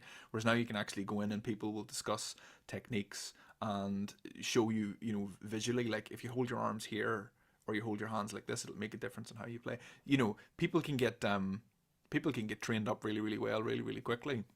But as a consequence, particularly in metal music, you know, everybody's kind of like a superstar now with the drumming. And what I would like to hear is a little bit more personality, I think, in the music. And even if that meant like not being incredible, but I probably don't listen to enough to say that definitively. But it's like every time I hear some new band, I'm like, geez, these guys are all incredible.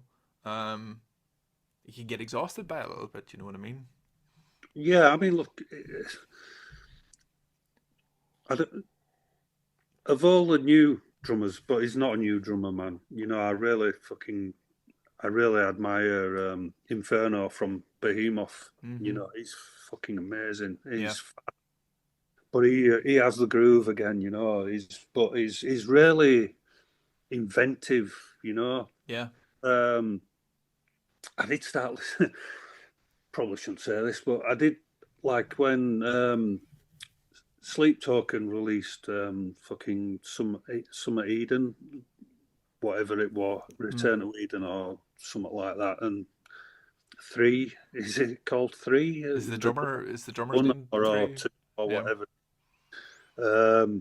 I thought, fucking hell, this guy's good. That was the first time I'd heard him, you know, and I heard this song and I thought, fucking hell, this guy, what's this? It's like jazz, it's like fucking, he's blast beating, he's fucking doing this, he's doing that. But I don't know, man.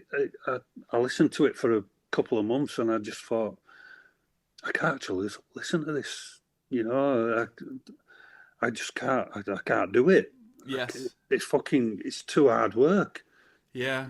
Actually listening to it, you know. The hardest work I ever put in with a band, but like is a band I adore, was Nile. You know, Carol Sanders, George Cullius, Dallas Toller Wade back in the day.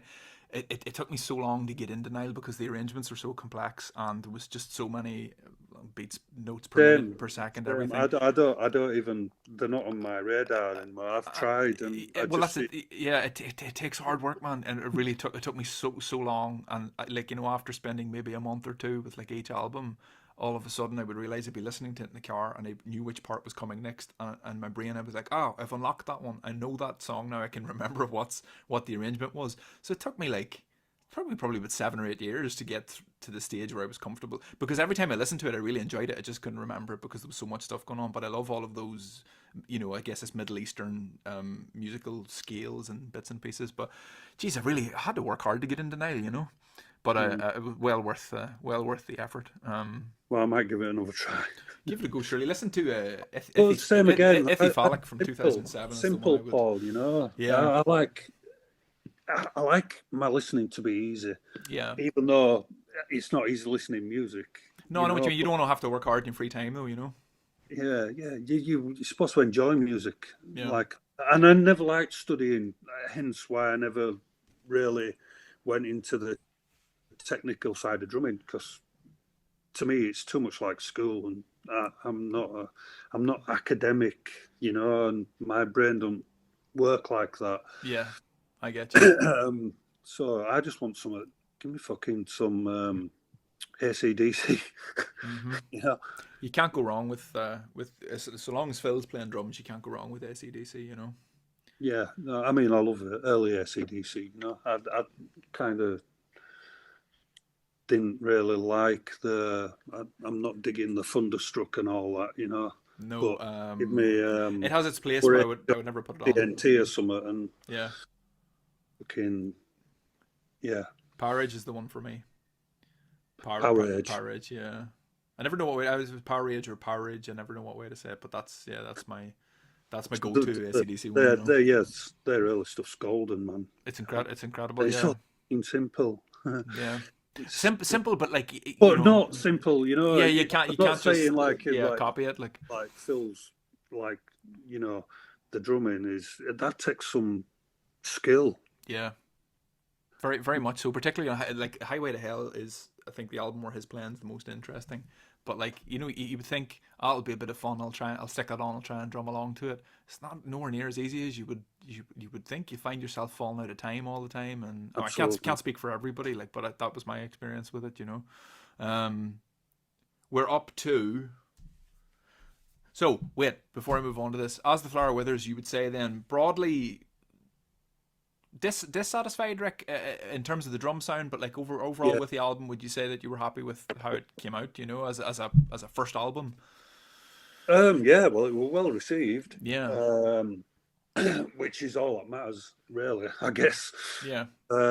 Personally, drum sound, No good. Okay. no good. I mean, some of the playing is good. There's some interesting drum parts on that. Very very much so. I would say, I was saying to you about drummers, later drummers maybe not playing the way that you had performed the songs. Is Return of the Beautiful was re-recorded on the Dreadful Hours. So Sean's take on that song is on that album, and it's brilliant as well. Like, I have to be honest, I absolutely love the way he plays it too. But it's different even in the bones of it. Like, not structurally, but the way that he plays the main first beat is different the way that you played it, and then obviously all throughout the song. So that's just Yeah, I mean, Sean's got a unique style from what I've heard. He does, yeah. And that's good. That's good drummer's a good drummer, but it's just it's interesting. You do have this conflict sometimes as a drummer and a fan of music. Whenever a guy replaces a drummer you really like, and you're like, you've not played that right. You know what I mean? But well, you'll have to take out with Sean. Man, I will, yeah. He's entitled to do whatever he wants. Yeah. Like, I mean, I stepped in for him with a project he were involved in, Darker. Yeah. Yeah, you mentioned that to me, but you didn't record with Darker, did you? No, I just helped him out, play a few gigs. Yeah. I think I only played about 4 or 5 gigs. Yeah, I didn't know that he was in locally. Yeah, so that's interesting. So you had that swap. I changed some bits. Yeah. I changed some parts. So I'm real. If there's any Darker fans watching this, suffering from the same things as Paul is, I do apologise, and I'm sorry, Sean. to like bringing it back to that gig I went to see David play at, I remember there was he changed one part, and it was on like Gods of the Sun. There was just one fill that he played it differently, but he played it differently every time it came up in the song, and that's the real music nerd in me. Was all I can remember about that gig was the one thing that David Gray played differently, and otherwise, and do you know what? It was a cool change that he made as well. It was a bit where you played this really, really quick fill in the toms, and David just went cha like that. He literally changed it into one note, and it was such a cool little thing. But I remember just thinking that's an interesting difference. But listen, I won't dwell. I've dwelled for too long. No, you can't. Look, David is. I think anybody between you and me, and anybody who might end up watching this, fucking, there's no one can say anything. He's fucking perfectly entitled to do what. But I'd love to hear it, man. Isn't that so funny that the one change that I noticed that he made was to strip everything down to just, do you know what I mean? For a guy who's known for his complexity and his technical, you know, that his compositional instincts was to do the polar opposite of what you did. That's drummers, isn't it? Do you know what I mean? That's what drumming is interpretation and everything. So, but this one, Rick, is my number one. Thrashing Naked Limbs. That's Thrashing Naked Limbs, man. This release, you're playing. I enjoyed that. We were going through a bit, you know, that period. Mm-hmm. We were kind of on a bit of a roll, you know. Yeah. Az and Vinny were doing some really interesting stuff. Martin were well bedded in. Yeah. Az were improving. We were all sort of getting better. Yeah. You know. Yeah. You can hear it, like the jump between the composition and the tone on that EP plus the production. So it's the production.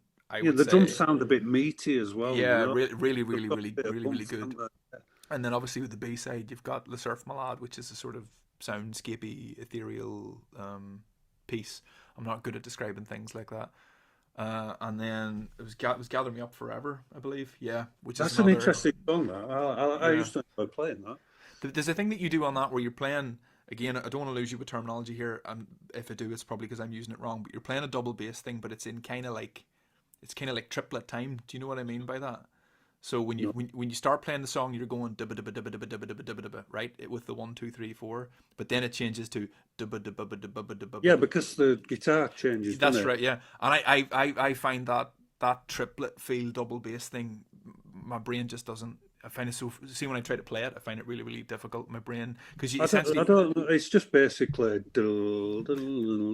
But it's like you're switching with you're leading with your right foot and then onto your left foot and then onto your right foot and onto your left foot with the bars, because the 3 isn't divisible by 4 or whatever. See, again, I'm getting too music nerdy about it, but it's weird. I could describe it better if the one thing that wasn't missing from this kit behind just play it on that. Yeah, no, it's gone. The pedals aren't there. They're in a different place. So that's the only thing I can't. But yeah, it's just I've completely derailed this conversation with giving off about time signatures. But I wanted to ask you. When you said you were listening, yeah, to Spring, I mean, I did listen to that EP this morning, and when that came up, I hadn't heard that song for since probably, I don't even know if we even played that live. Perhaps not. Yeah, it's the box set that came out a couple of years ago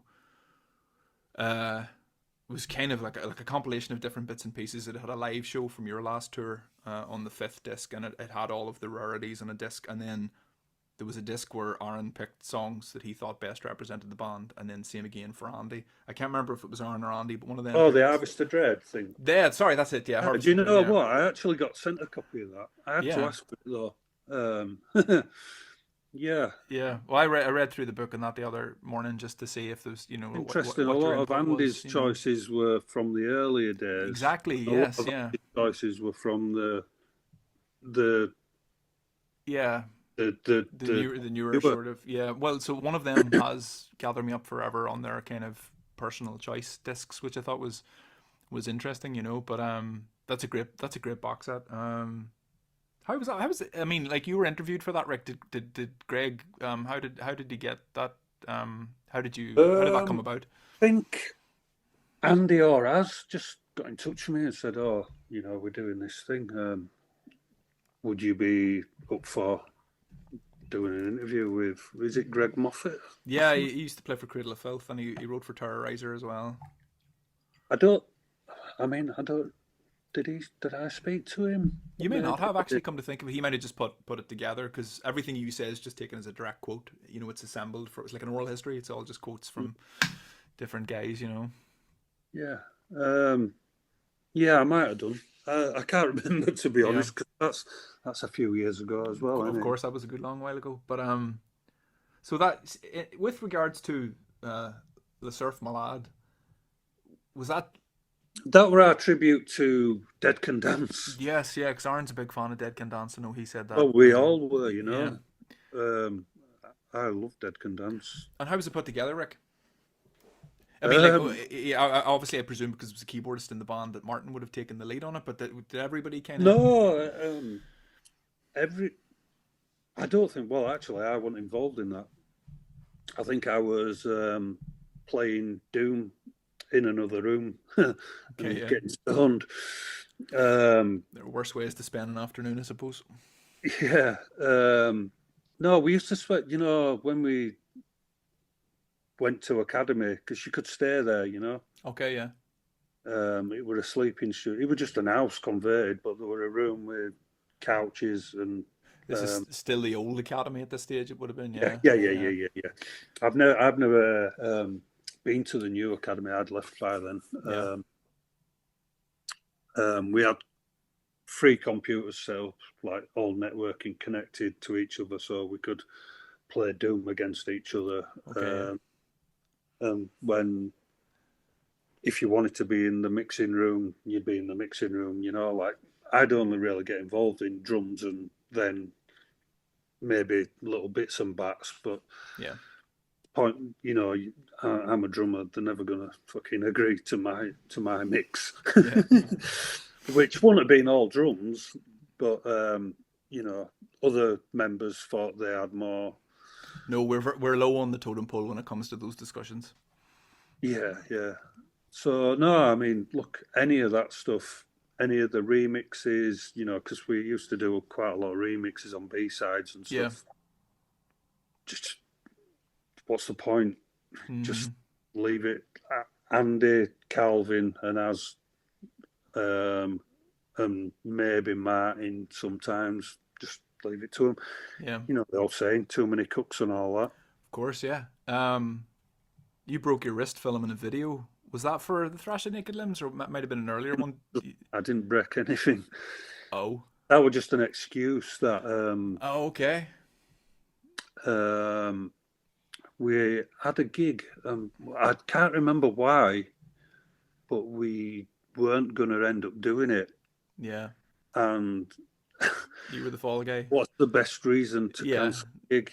Oh, the Yeah. drummer had Drummer's wrist. a compound fracture, and I'm like, oh, Okay. This so is that was just a made up excuse. It's really interesting to hear you say that because the newsletter, in the newsletter it says that you fell down the stairs. Oh, But that was in '95. oh, was that a separate Yeah, I separate did thing? actually. Oh, okay, yeah, Yeah, the breaking wrist thing, that was a made up thing, but yeah. that was pre then. I But get yeah, you. I did. Yeah, I fucking did fall down steps, and I slipped 2 discs. And we had a big show. There was a massive festival in Poland, Yeah, and I think I did my back in about. No, I can't remember if the wrist was to do with the festival in Poland, yeah. and I did my back in. We had like six weeks or so before we were going to play Dynamo, Yes, and then straight after Dynamo we were going on the Maiden tour. that's right. Yeah. Yeah, yeah. I were proper knackered, man. I were walking like a penguin. Is this not the way? So that was by the time you got to the Maiden tour, you were still suffering from that. Is that right? No, no, no, no, no, no. That was later. I been in Bradford. We looked up. Amy looked up who's the best person that can fix him. I ended up going to Bradford. Have got a pretty good rugby team. Mm-hmm. Bradford Bulls there, or they were Bradford Northern back then. And I ended up using their physio. Yes. She was a lovely woman. I think she was about 50-year old or something. She gave me electric treatments and Yeah. manipulated it in, and I think I had about 2 or 3 sessions with her. And that And was right as rain. yeah, Awesome. just in time for Dynamo. Yeah, that's a great show as well. That the footage from that's on the For Darkest Eyes That was DVD as amazing. well. Yeah. That was an amazing. Would that have been the biggest gig by that stage, Rick, that you had played? At that stage, Yeah. yeah, for sure, yeah. Yeah. What were you What were you like live? Did you enjoy playing live? Any nerves, anything like that, or? Yeah, I mean, if you haven't got nerves, then. Yeah.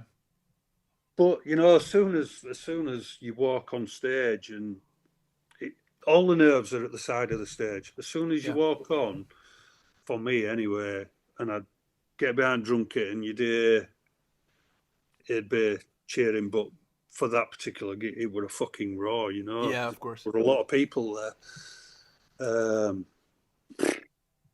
No more nerves. Yeah. It's just adrenaline then. Do you, if I do get speaking to Aaron, he might not like me bringing this up, but do you remember his voice cracking when he introduced the band at that stage? Yeah, well, maybe everyone remembers that then, because it is. I mean, that's just an iconic. It is. I'm glad I'm not the only one that thinks that. Yeah. Yeah, it's brilliant. We are mine, bro. Terrific. Yeah, I mean, and then just straight into your river. Yeah, it's a great clash of moments, you know. But so you didn't fall over and break your wrist filming the video, but you did get to dress up as Jesus Christ and run through the woods. Any memories of that evening? That was for Thrash of... No, that wasn't Thrash of Naked Limbs. That might have been an earlier... Thrash of Naked Limbs was me. We needed an actor. That's right. Yes, you were the star of both of those videos. I was... Well, I'd say star. Well, featured Claire. I never won an Oscar, or I didn't even get nominated. That's time yet. This time yet. I had to simulate having sex with someone who wasn't there. That's right, yeah. The video guy, the producer or director or whatever, he had his girlfriend. He was filming his girlfriend in another location, and he kind of... Yeah, put two and two together. Overlapped it, and so... That would not have been easy work. Or maybe it was really easy work. That were in the merch room in Peaceful Headquarters. Oh yes, yeah. Fucking freezing. You've ruined the magic of that now. Unfortunately, you've pulled the curtain back. There was no magic, man. Trust me. No magic. Totally zero magic. It's not one of my proudest moments. No, it's probably a better actor than a drummer though. It's the biggest gulf between the quality of the song and the quality of the video. I think what you want, if you're a really good single, get a really good video, but that video is not. It's not great. No, on MTV, man, fucking. Yeah, I prefer the. If I can be candid, I prefer the shit My Dang Bride videos to the good ones. Like The Cry of Mankind is a proper video with a budget. For You was a proper video. Walthamstow, you know. What's that? That was filmed in Walthamstow, where I actually live now. Well, that's right, yeah, because they had to drive. You were trying to drive around to find somewhere that you could basically. All the churches wouldn't let you film something like that. Was that right? No, the location were all sorted and that, and As got dressed up as Jesus with his crown of thorns and his big nappy. His big pants, yeah, big nappy. Yeah, I remember we were thirsty, man, and we needed some beer. Yes. And we decided that we were going to walk and find somewhere to buy some beer, and all I remember is me, maybe a couple of others, and Az walking to a shop to get some beer, and with Az with his why could he not have been the one to stay behind? You know, he needed to connect with his worshippers, didn't he? Yes, of course. Yes, of course. Yeah. You do these things when you're stupid and young and you're idiots. The weird thing is the video when that video first starts, you think, oh shit, these guys have got a bit of money now. You know, it's like it's shot with nice cameras and it's well lit and everything, and it looks great until not until it looks great, and then it gets even better when Aaron turns up in the costume, and then you think. The thing for me, like the one bit in that video that always gets me is when Az does his well, we're not on BBC or how we sort of can say this. He does his cum shot, doesn't he? Mm-hmm. And he turns around and he's like, You have a very, very hard day at work to be asked to do that, I think, for the sake of your art, you know. Deserved a pay rise for that, I think so. It's also the first performance video. But it's also not as bad as me driving around half naked, so, you know. Yes, that's true. Was that the first performance video that you had done as well? Like with, the instruments in the studio and stuff? Because I think most of the earlier videos is just you guys walking about. I think hills we and stuff. did. we did I think there were a video release for Songless Bird, wasn't there? Where Oh, there is. That's came, right. Yeah, the studio someone footage in came that. to Yeah, rehearsal room and yeah. stood in the middle of us and were turning camera That's on. right. It's all very close in and Yeah, yeah. we had we used to, when we used to rehearse, we used to love to flood the room with, where we bought our own smoke machine. Yes, Anyone who saw us in the early days will know we loved our smoke. it's good to have. Yeah, yeah. We used to, we just flood the rehearsal room full of smoke. And You can't really see much, really. You can see like end of someone's guitar or maybe a couple of cymbals or something, but yeah. there's not much to see, really. I don't think. Was that an impediment to your playing, not being able to see the drums? I loved it. Yeah, Yeah, I mean, for me, being a drummer and being able to hide behind cymbal, even though I only used to have two and a splash, yeah.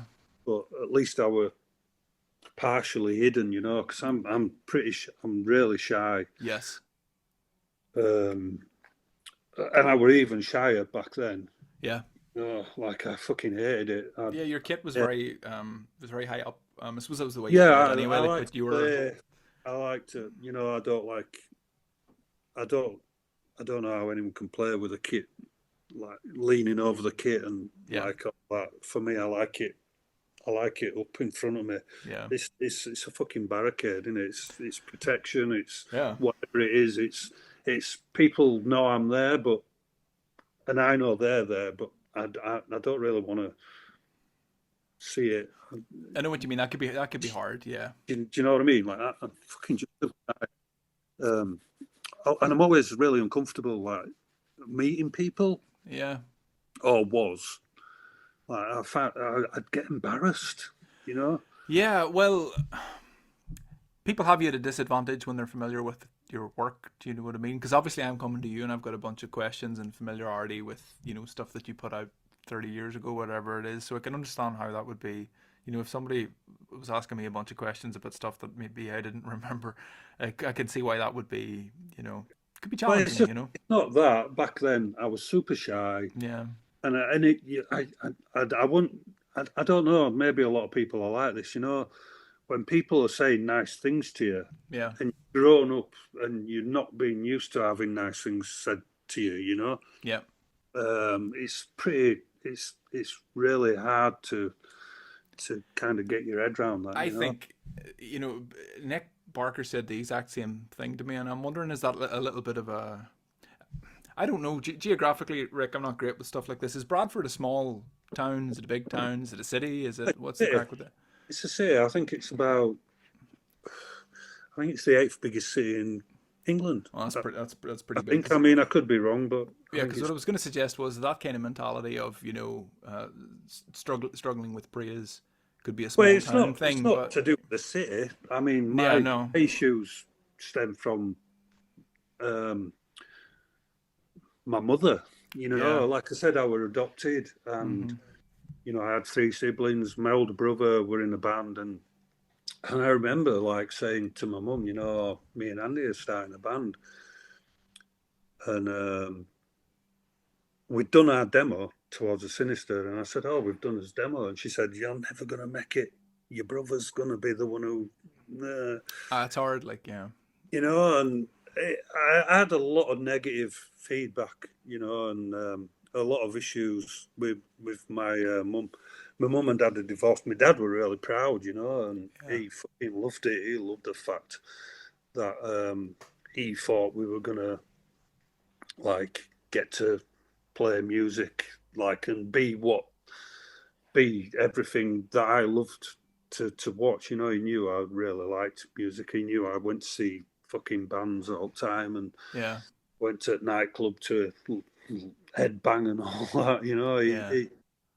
My dad were really pro, No, and did you? accepting of it and really proud. But for No, some that reason, my yeah. mum had this block that maybe genetically I want hers, and she wanted her own to be more successful. Yeah. And I had to live Did you find any a long drive time. came from that, Rick? Did you Yeah, find? I just Yeah, thought, fuck you. yeah, And I thought, fuck him. I yeah, thought, Oh yeah. Because that's the interesting thing is then you have both sides of it. You got the support from your dad, and then the sort of fire is essentially coming from, you want to push back on your mum. But yeah, that's interesting. It sounds hard though. I'm sorry to hear that you had to go through that shit too. No, I mean, look, it is what it is, and I mean, she's dead now, bless her. Um, the sad thing is, I'll never be able to speak to her about it. But I Yeah, don't think there were anything to speak to. She yeah, probably wouldn't admit that she even did it. But there were definitely, and it affected me quite a lot. I mean, yeah, she had a big negative effect on me, and everything that followed. Like I were really uncomfortable receiving any yeah, kind of fucking plaudit or praise or you know. yeah. But I think I'm over that now. Well, I mean, like being able to talk to me about it's a big fucking thing. Like so, you know, um, I'm thanks for sure that like I think Nick had issues with his he with his stepdad. Yeah, stepdad. It happens, doesn't it? I can't sit here and you know play the victim because there's yeah. many other victims out there. But it's not about that. But it's also there's a kind of there's a I hope I'm not like trivializing it, but there's a hope to that sort of thing because you know um, you turned something into your art. That's a lofty way of putting it, but you know what I mean. There's a certain amount of pain in your upbringing there that you know you were a musician. Maybe not as a direct result of that, but you were able to channel that Well, I into mean, I've an never. outlet and stuff. Most people say, "Oh, I'm a musician." Oh, what do you play? Oh, I play drums. Oh no, you're not a musician. I know we have to live with that every day, but Yeah. it's just tell people to fuck off. Do you know what I mean? Can you play You the know, drums? No, a you band can't. without a good drummer is a shit band. No, so yeah, no, there's no such thing. There are no great or good bands with bad drummers. It just doesn't happen. Um, Or maybe Rolling Stones. Or am I just being a bit mean? no, that's Or that's maybe Metallica. Oh, no. Don't get me no, Lars is a massive influence on me. don't get me started on Lars. I Lars, love Lars. I love Lars all the way through, right up to the latest album for different reasons. But yeah, I will defend. I could God is defend Lars. Alone. Is it God is Alone? What's the fucking song? Battery, obviously. Hmm. I did Yes, yeah. that yeah, God is Alone, I'm sure. There's my tribute to Lars in God is Alone. Da, Like, da, na, na, na, na, yes, yes, yes, da, yes, na, na, yes. na, na. Yeah, yep. I know it. I know it. I should be more tributes to Lars. Right. Let's get back on track. This is the one I think for a lot of Sorry, people. I veered you No, off. no. I think I'm. It's okay. It's good to talk about that stuff, Rick. Do you know what I mean? You know that, just like I don't know, just hard times, and struggles with growing up. It's more. Yeah, I mean, It's important. It's important to talk about that, even if people that you're talking to for the first time in your life. Um, I would talk to anybody about that shit. You know what I mean? yeah, So well, it's 2026, isn't it? yeah, Us men can speak openly now, 100%. you know. Could and should. Um, this is the kind of if you're on a classic album, I think this is the one a lot of people would say. A lot of people say that, and I Yeah, hated it for a while, but after revisiting it, um, it's fucking amazing. it Like is my fucking. favorite two Yeah, songs on the album yeah, are "See Me" yeah. and "Black God." Interesting. That's very interesting. I think Martin and Aaron at that point Hmm. were at the pinnacle of their creativeness, Yeah, you know, and just them two um, creating them two songs. hmm. It's I don't know. I just love them two songs, man. It's great.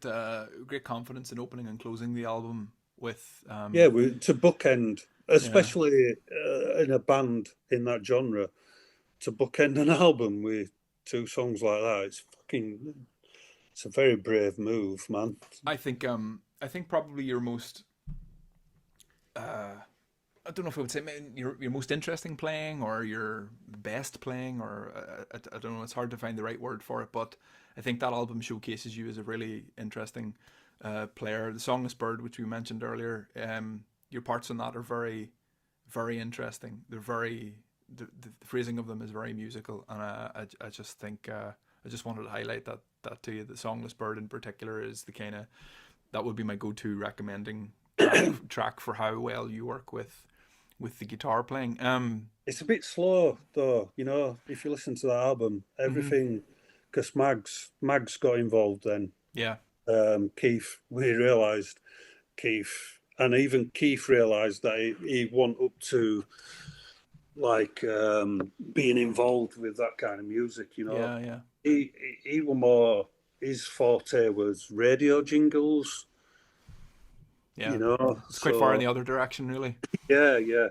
So he actually employed Mags because obviously he'd struck up a good relationship with Peaceful Mm-hmm. at that point, and Peaceful were sending a lot of their bands there, and there were a lot of bands coming from all over as well on the back of Paradise Lost and us. And Yes. I think Cradle of Filth had recorded their first couple. They did. You're right. And Balls of Goth, I think, had recorded with I Mags at mean, Academy he as had well. Yeah. a lot more bands wanting of that style wanting Mm-hmm. to use his studio.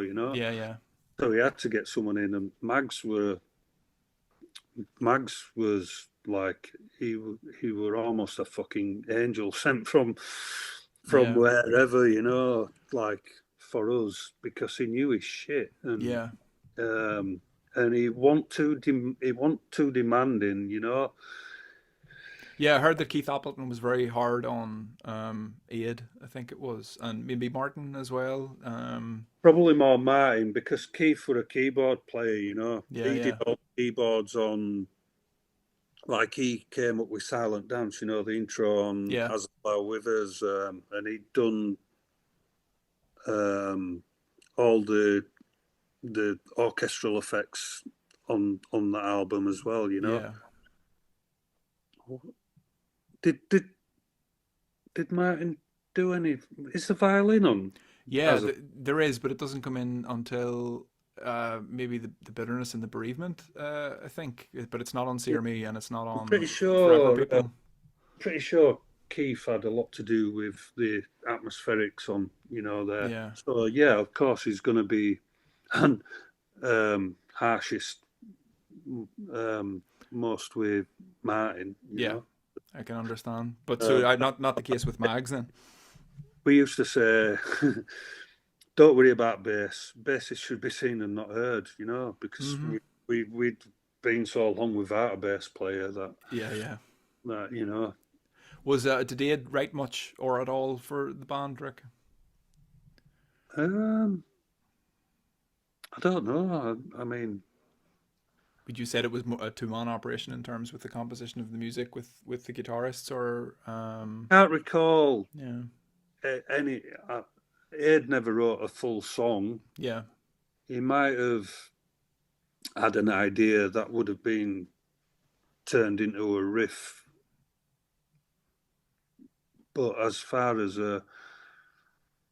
well, I mean, he was part of it, so yeah, he yeah? Oh, contributed. of course, yeah, yeah, yeah. But he wouldn't have been bringing as much to the songs as Calvin and Andy, by the sounds of things. No, not to my And recollection. what about Martin? Because I know Martin played guitar as well. He played guitar a little bit when he was recording with Cradle of Filth as well. Yeah, he did. I mean, he wrote the most the album that got nominated for a Grammy. Whatever mid. No, Martin played guitar on Damnation in a Day, I think it was. It was the one that was on Sony. It was the big album, the big money album, you know. He was on albums before that as well, but that was the only one where he has a credited guitar, I think, recording. No, Martin had his enough He writing, didn't know. composing, Yeah, violins, and yeah, of course. um, and all that stuff. And we we didn't need anyone else really to say, oh, I've got this idea for a guitar part. Yeah. Alvin and Andy were fucking prolific. I'm gonna ask you another Kerrang style, music journalist question. Did you have any idea around the time of Turn Loose the Swans that you were getting involved with something that would become one of these classic albums? Did it feel significant? No, it was just the next step. No, it was just us writing fucking music, wasn't it? Yeah, that was just our next album, number 2. Yeah. To us. I mean, when we'd finished and we were mixing, and you sat in mixing room and you've got the fucking high quality speakers and it's played loud and you're hearing it back for the first time, everything's in there, and we knew it were kind of good. Yeah. Kind of good. It is kind of good, that album, I think. Yeah. Not to be flippant, like, no, sorry, I love that album to pieces. Rick, why do you? I do now, because, like I say, when we'd been out and toured it, mm-hmm. obviously playing them live, being able to play them faster, and live, it's just fucking heavy as fucking it, and it sounds, it's just there, and it sounds totally different live. It's amazing how well it works live too. Sorry for interrupting you, Rick, but like, it's such complicated music to listen to. The album version of that stuff, and particularly with like Crown of Sympathy. The way it moves from heavy into that really, really doomy section with the drum machine in the middle, and then back to heavy, and then your outro, which goes on for ages. I could listen to that. I know, we used to fucking string them riffs out, didn't we? Yeah. It's, a song like that, it sounds very like a studio piece, but then, it's on that DVD, and it sounds, like you say, it sounds fucking brilliant live. It translated to the live setting so well, I think, the stuff on that album, but through sheer pace alone, I think. Just the rawness of the live sound, Yeah. I wanted to ask you about Crown of Sympathy. Was there ever any talk of you tracking drums for that slow section, or was it always a decision to use that? It were Andy and Calvin. We had a chord keyboard, and I think it were at Andy's house, possibly. Yeah. And I think Andy and Vinny had just been together one night, probably writing some riffs or whatever. Yeah. And they'd done it, and you could record the drums on the keyboard. Yeah. And they'd done it, so it was just done the same way in the studio. Yeah. Which is probably a good thing, because the fucking drumming that slow, is fucking hard work. Did you ever listen to Typo Negative? Yeah, I like Typo. I think the story, we played them a couple of times. Oh, and would that be in America, or was that over here? No. We when they released Bloody Kisses, we did it was like a last minute thing. Yeah. We supported them at Camden Underworld. That'd be amazing. Amazing. Very complimentary bands too, especially at that time, Yeah. I mean, it were kind of just as they were on the verge of Well, that was, I think that was like a platinum album, Bloody Kisses. I think that was a huge release, like, so. Yeah, I mean, I talked to Sal. Yeah. Sal, I get on quite well with Sal.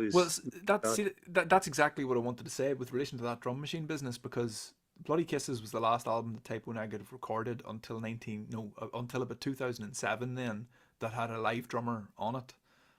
Sal left shortly after. And then October the drum machine. It is indeed, yeah. October Rust's the drum machine. It's October Rust sounds brilliant. It's the two that come after it that don't sound brilliant. What, World Falling Down? It was World Coming Down and Life Is Killing Me, and they're brilliant records. I won't have a bad word said about Typo Negative, but that drum machine thing's a bit noticeable in those two. World Coming Down, man, it's fucking heavy as It's nearly too heavy, Rick. It can nearly be a depressing album. Like, and Pete was depressed as fuck when he wrote that I'd have album as loved well. Like, so that's right up my street, man. yeah, I'd have loved to have replaced Sal in Typo. yeah, no, that would have been a great gig. But like, that's what I had heard was that why they used a drum machine on some of those albums was because some of the stuff was so slow that it was difficult to play. But then Sal was playing slow on the first two or three records, like so. I don't know how true that is, but playing that Crown of Sympathy business live. I don't. You Well, would it have was had to good. have an I internal. used to really enjoy that You part know. of the set, man, because we Well, could yeah. You could. go off You would really, stage. yeah, really I'd enjoy go, it. Like, we'd like I think that on the Krakow show, man. I think I we were all having a fag. At least I were. I think. yeah, because the other guys, I think they Oh, stand break. facing the back of the stage in that typical metal guy way, you know. But no, you couldn't just stand up behind your drums and turn around. It would have looked weird, like so. You Yeah, used to get a breather, you know. yeah, of course. And it's important as well it was important for us to, like I said earlier, you asked, about does it have to be exactly the same? Yeah, We tried to fucking make it as close as possible to what you heard on record, you know. yeah. Well, I suppose it is the same actual track, isn't it, for that section? And it's just but what Aaron's doing It was live on is. that tape, and Mags used to do the live sound for us as well, you see, That's right. Yeah, which was fucking.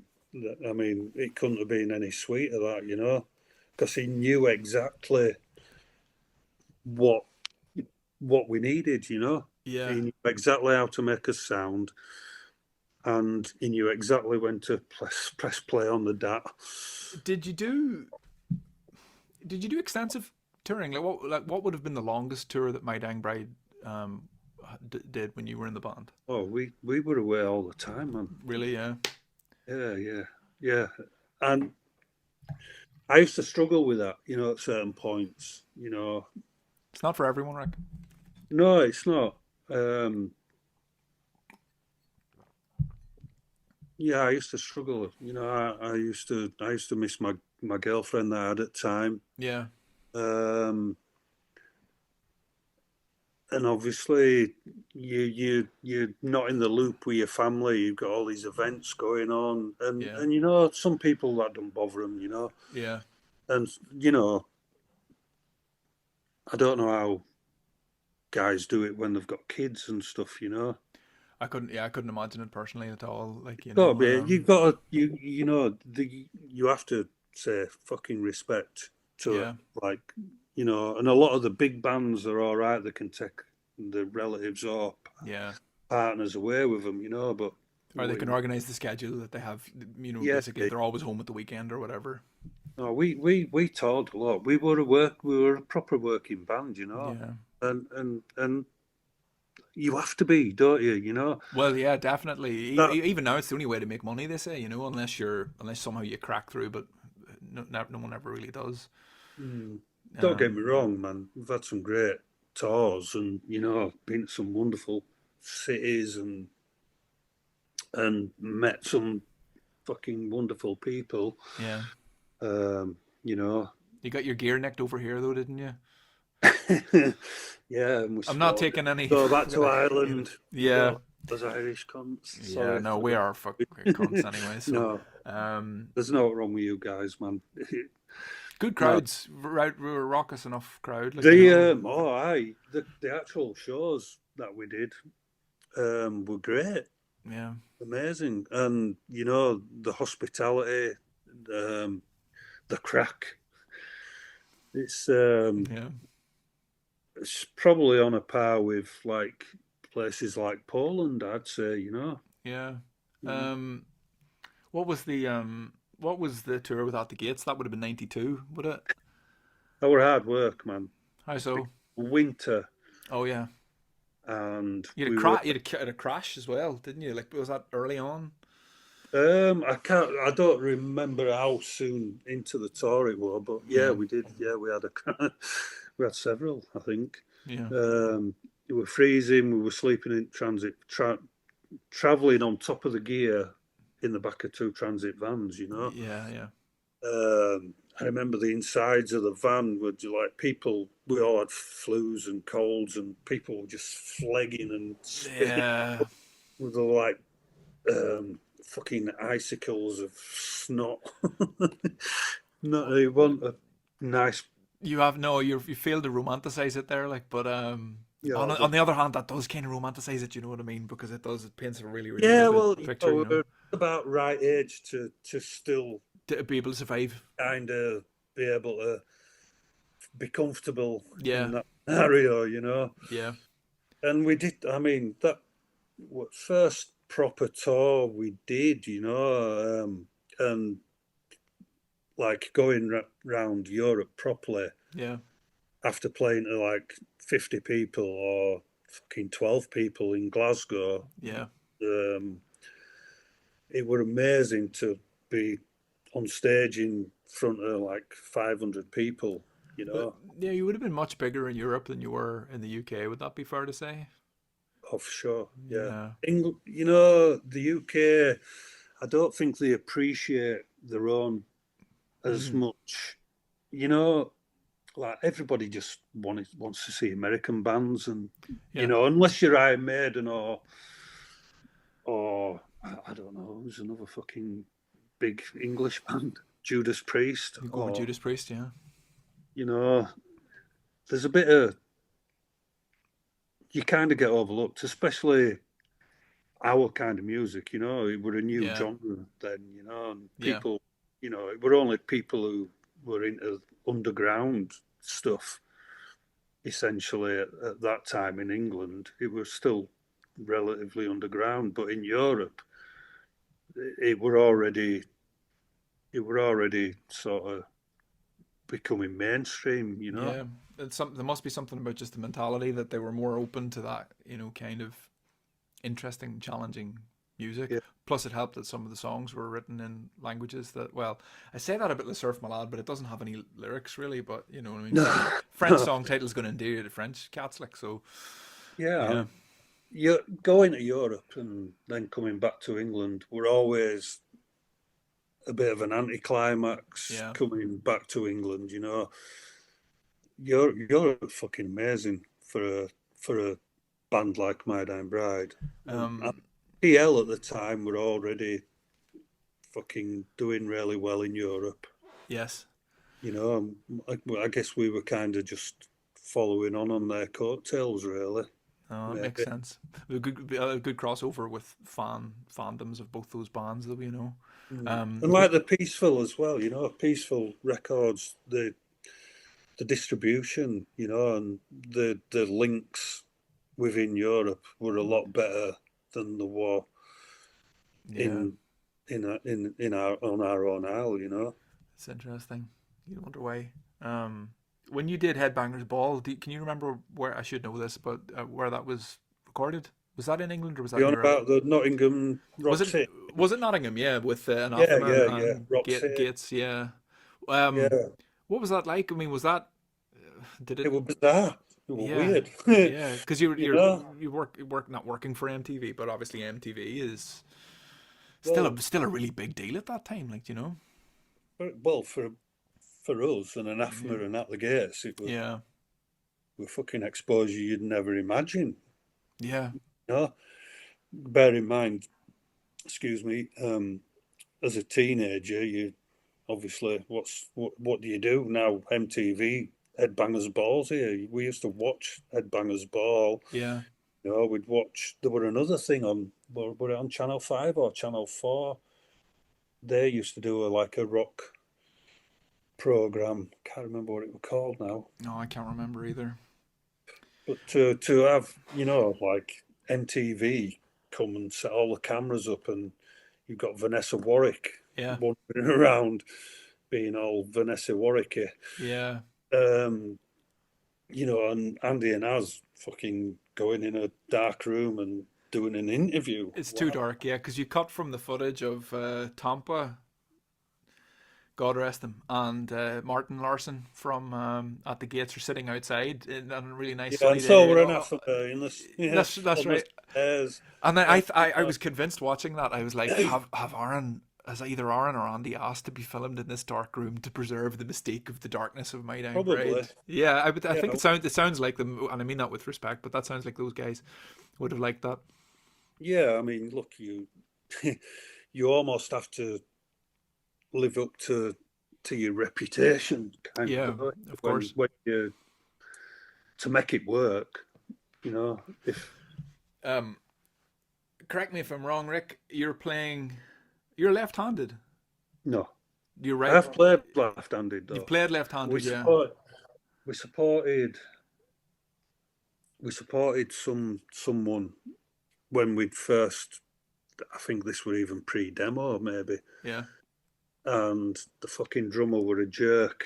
And he played left-handed, and he said, "No, I'm not swapping it round. You're gonna have to play it like this." Yeah. So this is the thing, right? I've got conflicting information here, but I think in that Headbangers Ball footage, it looks like you're playing on a Well, no, the left-handed kit kit. Is that right? sideways. We And the kit sideways too. And you're me and wearing a you're Andy, wearing a vest, but nothing underneath it, me which and is an Andy had interesting seen look. Striper. Me and Andy had seen Striper on Headbangers Ball, Yeah.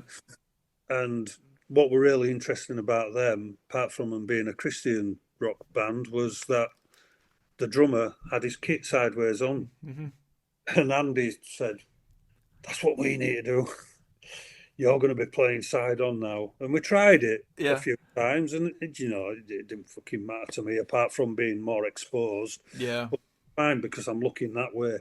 Yeah. Uh, I so in one yes in one sense you are more exposed to the crowd like your left hand side, but on the other hand you're not looking at the crowd unless you choose to. So yeah, yeah, I thought the sideways kit thing was really strange, but I could have sworn that your kit was left handed in that because I think one of the guys said in one of those interviews that you played a right handed kit but you were left handed, but obviously that's bollocks, isn't it? yeah, that's Put total utter bollocks. put We'll put I that don't one. know maybe he's talking about another guy. It could be, yeah, it could be. No, we can put that one to bed. We're up to I Am the Bloody Earth now. This is another fucking weird one. Really like this one. But Yeah, the cover of that was photographed in Ireland. was it? Oh Yeah, yeah, yeah. that's right. Yes, it was they were skulls on spikes or something like, or on stalks or I something. don't know, but it was at the bottom of one of Aaron's relatives' gardens, I think. Ah, okay, yeah. Um, Ghost did Goes from the GGFH. GGFH did the vocals on this. Yeah, the one time we were allowed in the country. Were you were you on the tour with the fake Ghost? No. Yeah, Yeah, you yeah. That were. was Dave Pybus's brother. That's right. Was it? Lo- Yes. Uh huh. That's right. Yeah, that's He an did a interesting fucking story. great job. Yeah. He was better. I mean, a fucking funny story. So he obviously Ghost wasn't allowed in. He got to customs, or I don't even think he got out of America, to be honest. Yeah. So what was the guy called? Brian, the other one. I think that's right. Yeah. So anyway, our crew, we had we had a guy called Brian who was from Drug Free America. Mm-hmm. You're familiar with Drug Free America? It was like a techno band that were on Peaceful, Yeah. or one of Peaceful's. Like Death maybe or something like that. Yeah. One of the subsidiaries. Yeah. And just fucking jobs for mates, innit? Yeah. Okay, he's gonna come and he's gonna fucking be part of the road crew. Okay, so when Ghost couldn't come, Brian's like, I can do it, I can do it, Yeah. I'll do it, I'm already, I'm drug free America, blah blah blah. We all thought, fucking great idea, brilliant. Yeah. The first night in, I think, were it Dublin or wherever it was, he fucking walked on stage with this fucking chicken mask or something. Something like that. Yeah. And all he could say was, "Oh, what the fucking hell did he?" He had like two lines, and he just kept repeating them over and over again. Yeah. Fucking all life expires, blah blah blah blah blah, just on repeat. Yeah. And fucking some people had actually come to see GGFH, you know. It's ridiculous. I've had nightmares like that. I've had nightmares where I'm expected to play a Van Halen song at a school assemblies, and I spend the whole concert with my back to the crowd pretending to play the guitar. But like that's what that actually was, a man pretending to be another man, and nobody fucking knew. I mean, because that tour basically went off without a hitch, like, didn't it? What? The tour went off without a hitch. Like, he didn't get rumbled. And there No, weren't, you know, there weren't GGFH fans demanding their money back because they knew that Ghost wasn't on stage. Like, no. I mean, there were fucking a lot of disappointment, and yeah, like a lot of people saying, "What the fuck is this shit?" they're not as good live as they are on record No. for some reason. And anyway, everybody knew this isn't going to work. Yeah, I think Loz were asked, do you think you can do it? You know, yeah, because, you know, obviously Dave worked for Peaceful. mm-hmm. Loz is Dave's brother. He fucking knows the shit. Yeah. Listen to it. And he did he were amazing. I can't imagine even Ghost being better than him. Yeah. It took him a few gigs, you know, because yeah. I think he were only about fucking 17. Yeah. Maybe even 16. So he's this fucking fresh-faced kid, straight out of school. First time he's ever done anything like this, and then all of a sudden he finds himself he's on a stage. Yeah. Standing in for, I mean, Ghost is like, he's unique, innit? You know, he's like, I don't know. How do you replicate that? How does a 17-year-old kid replicate that? Yeah. It took him maybe up to third gig, but from that point on, he fucking nailed it, man. He was brilliant. It's a classic story, that situation. And he saved it. He saved it because we couldn't. The GGFH couldn't have done it, and where would that have left us? No support band. Was that before or after you guys worked together on that single? Then, do you remember? On the I Am the Bloody Earth. Did Ghost do? The Ghost's on Sexuality of Bereavement as well, isn't he? Desire and Wine Go Well. Do you remember that section? That's he's on. Yeah, he's on two. Yeah. Yeah. Yeah. I can't. Was it before? Yeah, it must have been before. Yeah. I can't. You know what? I can't remember. It was. When did I Am the Bloody Earth come out? Was that post?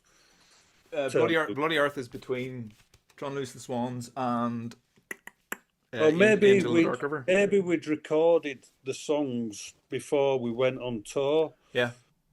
Because he definitely came to. Ghost came to the studio. Yeah. I remember Hammy saying, "Oh, Ghost really likes it when you do double bass. Yeah. Can he use some for future GGFH songs? You know?" Yes. Yeah. Yeah, of course he fucking can. Please. What kit were you using, Rick? What pedals were you using at the time? And did you ever I had the kit I bought off Steve. It were Time of Superstar. Yeah. It were only one bass drum at the time of doing As the Flower Withers. Yeah. What did I have? It had 4 toms, a bit of 4 tom. But a beautiful kit, rosewood red, rose. And I was just using whatever cymbals I could afford. Okay, yeah. You know. But you had a small setup because, like you said earlier, it was two crashes and a splash, and your ride and your hats, obviously. Like, but yeah. And what about your kicks? What were you using? Just standard Pearl. Yeah. Bass pedals. I see. You never went for. I mean, they were not fancy in them days. Yeah, we wouldn't have went for the Iron Cobras though, or anything like that. Then would have been about at the time. No, I couldn't afford them.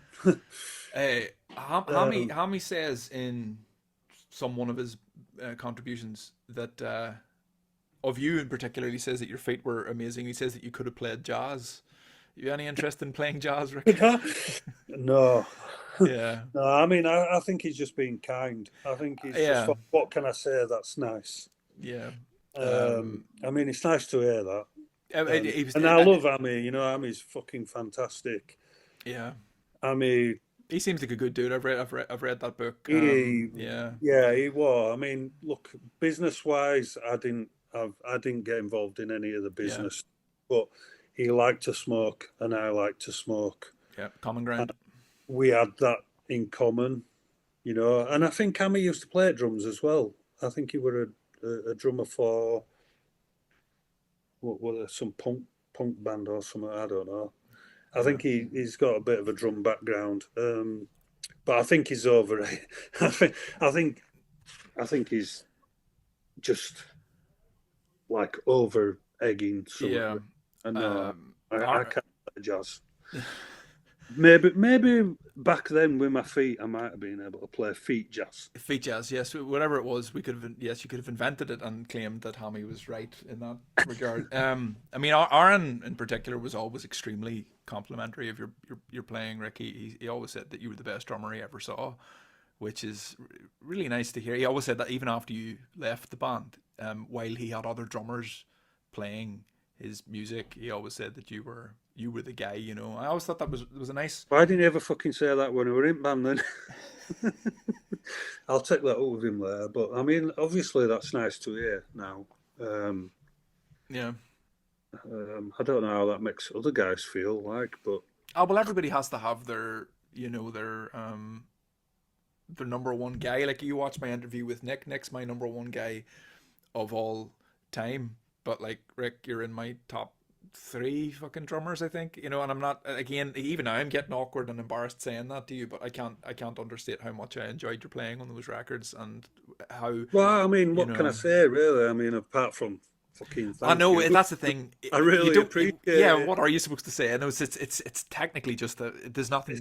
There's no currency to me saying that, but you're my number one interviewer, man. I think it's fucking amazing. This is brilliant. Yeah, fucking good. I'm going to put that on the. Well, I can't put it in the box because there's no box, but yeah, just that one, just that 5-second thing. Yeah. No, I mean, look, if you'd have said that to me fucking 30 years ago or however long it is, I would have just gone fucking bright red. Yeah. Pulled my hair in front of my face and gone. Yeah. And probably walked away thinking, shit, what if someone else says that? but now, you know, it's really, I mean, it's really nice to hear. Yeah. And you might hear a bit more of it. I mean, if people see this, and I hope they do, and I mean, I try to push the fuck out of these videos by any means that I can.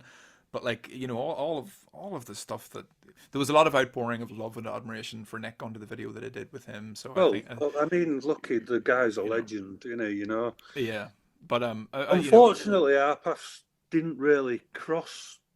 Where Cradle of Filth were busy as fuck. We were busy as fuck. Yeah.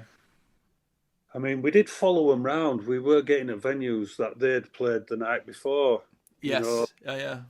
But we never actually crossed paths, you know. Although I did meet Nick, and I don't know if he remembers, but I still do remember. I actually owe him £10, I think. I think he used to be the tech for Cradle of Filth. Nick? Am I right in believing, or merch guy or something? No, Nick wouldn't have been, but he did do tech for. Oh, Cancer.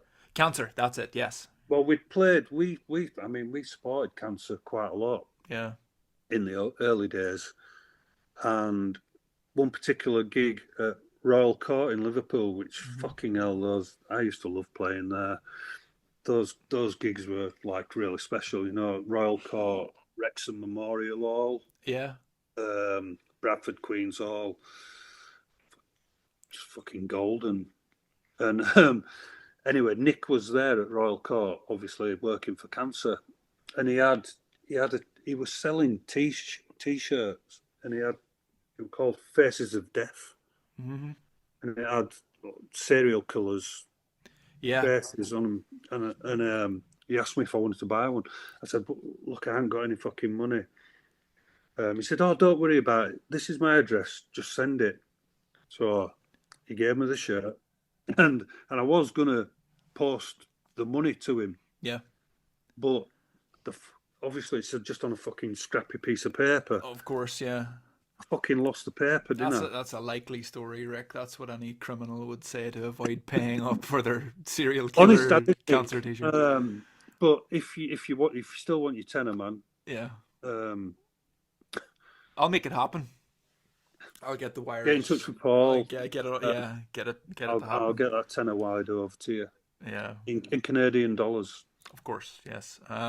If it's in all sincerity, and say this to you, and say this to listeners as well, because this is a big part of why the reason that I'm talking to you now, and I think Nick was very generous in kind of giving me the foot up by giving me my first interview, because he's a guy with a lot of exposure. He's got a big social media following and everything, but like, you know, Nick. I don't think I have. No, but we'll work. You'll probably lose some followers after this. We'll work around all that, but a big part of you know, I think maybe why Nick agreed to do it with me is because I pledged to promote his GoFundMe page, and I'm doing that now again to anyone that's watching this, because Nick still needs help. I mean, he's still in a stage with his. Well, I'll go to his GoFundMe and I will double the £10. Exactly, yes, because we got to remember the inflation and the Canadian translation and tariffs or whatever. I don't know how things are these days. I'm stop watching the news, Rick. But yeah, just generally for anybody that's listening to this, if you're a fan of Rick's, you may well be a fan of Nick Barker's as well. I'll put the link for that in the description underneath this, because Nick still needs help for another while yet till he can get back on his feet. So, that's that dealt with. Where are we up to, Rick, time wise? Where are we up to? I've got as long as you need, man. You're good, nice one. No, I'm good too. Before we move on to this, because there's a question I wanted to ask you in relation to Turn Loose the Swans. Maybe a naive question. Can I ask you a favour? Yes, you can. It's going to be really weird. You can probably edit out. Can I just go and have a piss? Do it. Yes, I'll be here. You're going to pause it. Yeah, I think I'll figure out how to do that in the edit. Yeah, absolutely. So what I was going to ask you was, do you always record to a click in studio, or always not at all? No, fuck that. Yeah, I see. I'm really, really happy to hear that, because Songless Bird is again, I seem to be centering around this song, but you can hear that that's not the case with the way that you move between the beats and the opening portion of that song. But it's pleasant to listen. It's so pleasant to listen to. And if anyone had even suggested it to me, yeah, it's got to be natural, you know. Mm-hmm, yeah. Especially for My Dying Bride as well. Like that era, I don't know about now. I haven't really heard much of the new stuff, you know. Mm-hmm. But it does seem to be a bit. Whereas, the stuff I were involved in, it's like got to be like organic and and like natural. And you know, with slower stuff in particular, that's harder to do well. You know, without a click is very useful whenever you're playing really, really slow. But to not do that in particular, I don't know how it even work. I might burp in a minute. Sorry, I just had my coke. I'm just clear. Thank you. Yeah. Sorry. It's all right. You know, Andrew and Calvin wouldn't have liked that either. You know, I don't think it would have worked on any of the albums that I recorded with them. Absolutely not. I love the disgust when I ask you that question as well, because like that does come up with drummers sometimes. I know Fenriz from Dark Throne is also, they've always been very pro, like, or not pro, anti-click. Do you know what I mean? But he can be very direct and straightforward about it when he's but why does it, the drummer need something to tell it? Yeah. The drummer is the time. Yes, yeah. Any fan of Phil Rod will feel the same, I think, too. But no, it's grand. That was on my list of no, you questions. know, like click tracks, fucking what's these things that triggers or whatever. Mm-hmm. The trigger thing's interesting because so you can just tap your drum and it still sounds as the same as if you whacking it like that. Yeah. That just hit them hard, man. Aye, and you were a hard player, Rick. You were. I mean, is that something that you had to be mindful of? Is that you were trying to, because on that Yeah, Krakow show in because particular, when you're like playing those fast fills, the arms are up, the shoulders. it's heavy metal, man. Yeah, It's heavy yeah, metal. Like I said, my job is to fucking drive those guys in front of me. I'm yeah, fucking pushing you. I'm gonna push you. I'm gonna make you give everything you've got yeah, by me giving everything I've got. yeah, And it's creating an energy. Do people really want to go and watch people just stand there? yeah, yeah. No. Do you ever I see? mean, I don't want to be disrespectful, but No, no, I saw Opeth, yeah. and I was bored to tears. I was bored to tears. When was And I this? really like Opeth. Yeah, same here. I'm a huge, huge fan of Opeth. When did you see them? Do you remember? Damnation Festival in Leeds. When? How? In the Where last? they headlined it with Mayhem. Was that the last couple of years? Was it? I think that's about probably 5-6 years ago. I'm trying to think who was playing It was drums just at that before I stage. moved, a year before I moved down to London, maybe. Yeah. So about 6 years ago. Yeah, I've never really thought about it before, but there wouldn't be a big pile of stage presence with Opeth. Yeah. So my first job priority is create some drum tracks Yeah. to what the guitarists are giving me. Yeah.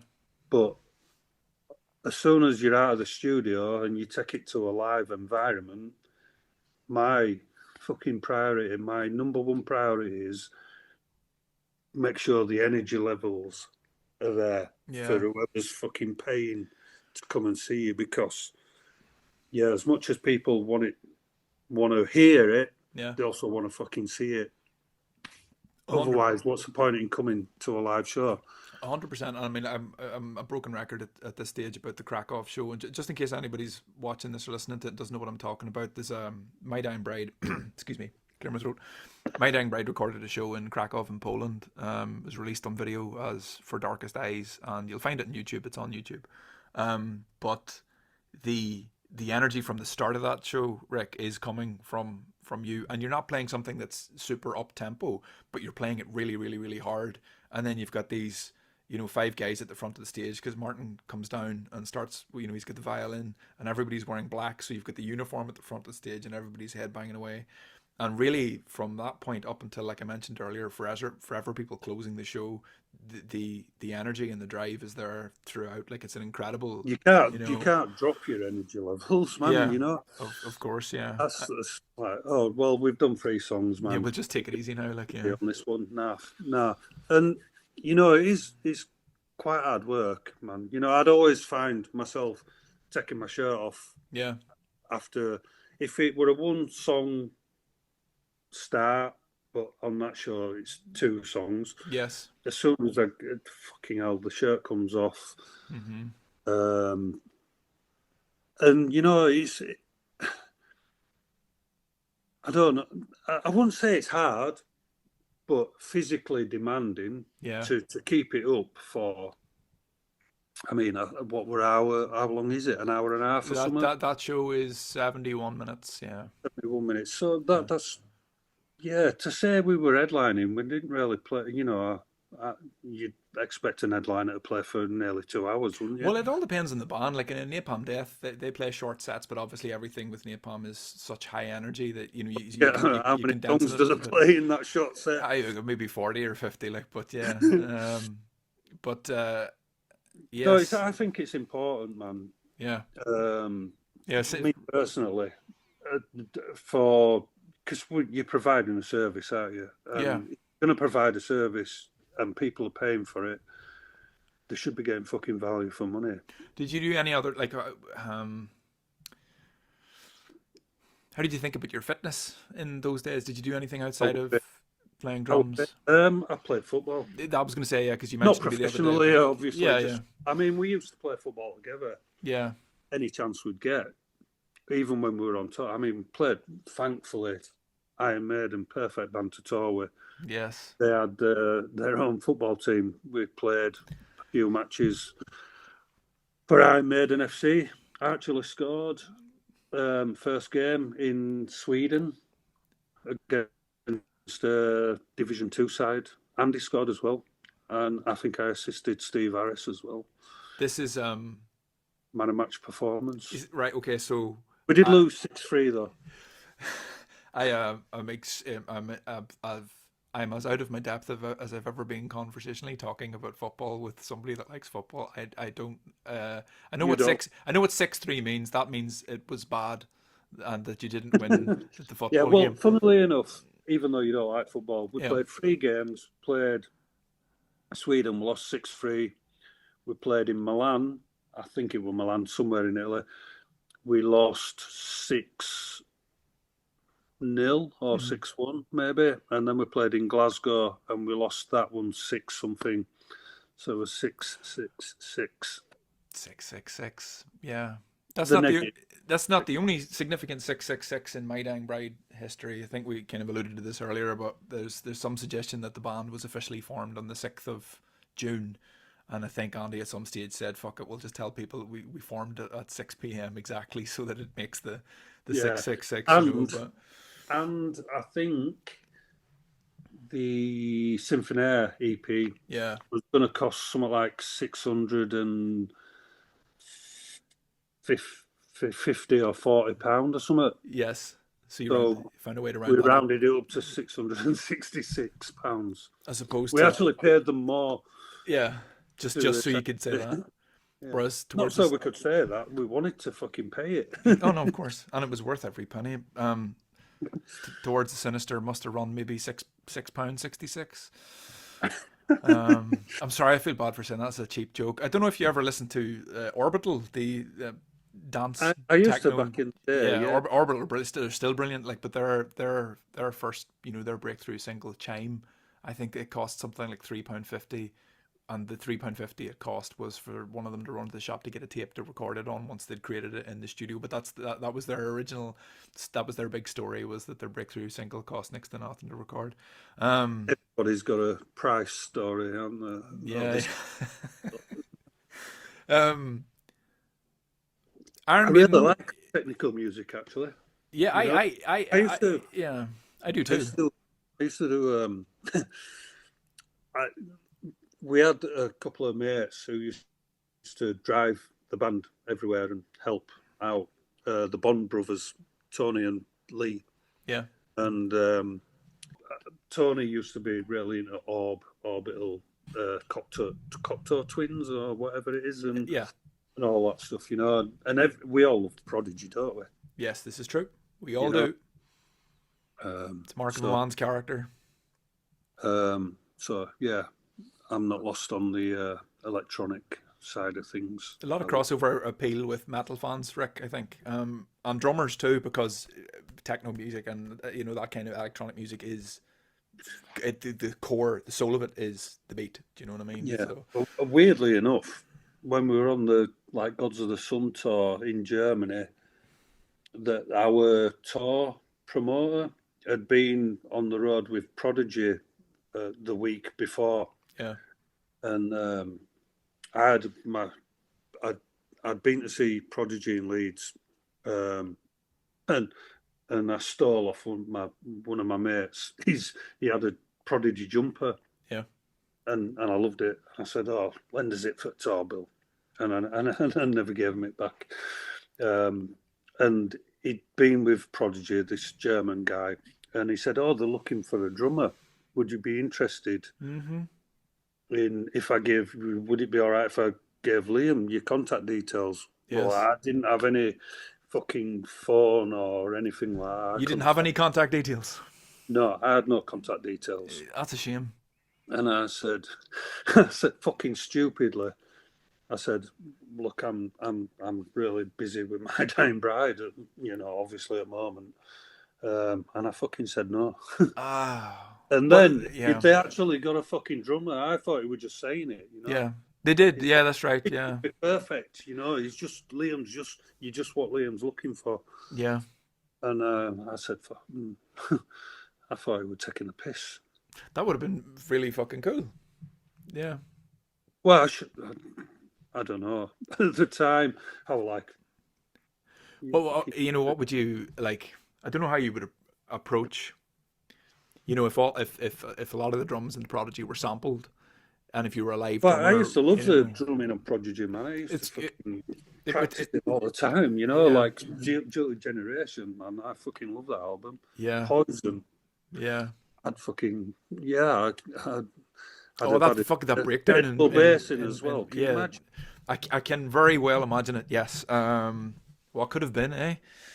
Oh, never mind. We've skipped ahead a little bit, but that's cool. When was the Yeah, sorry, Maiden? I went No, no, off on. it's cool because the Maiden thing is really want to talk about that. Like that was after Angel in the Dark River came out. Would that be right? You would have Yeah, been touring yeah, that. Steve Harris was a fan of the band and thought, I'll ask these guys to tour with us, right?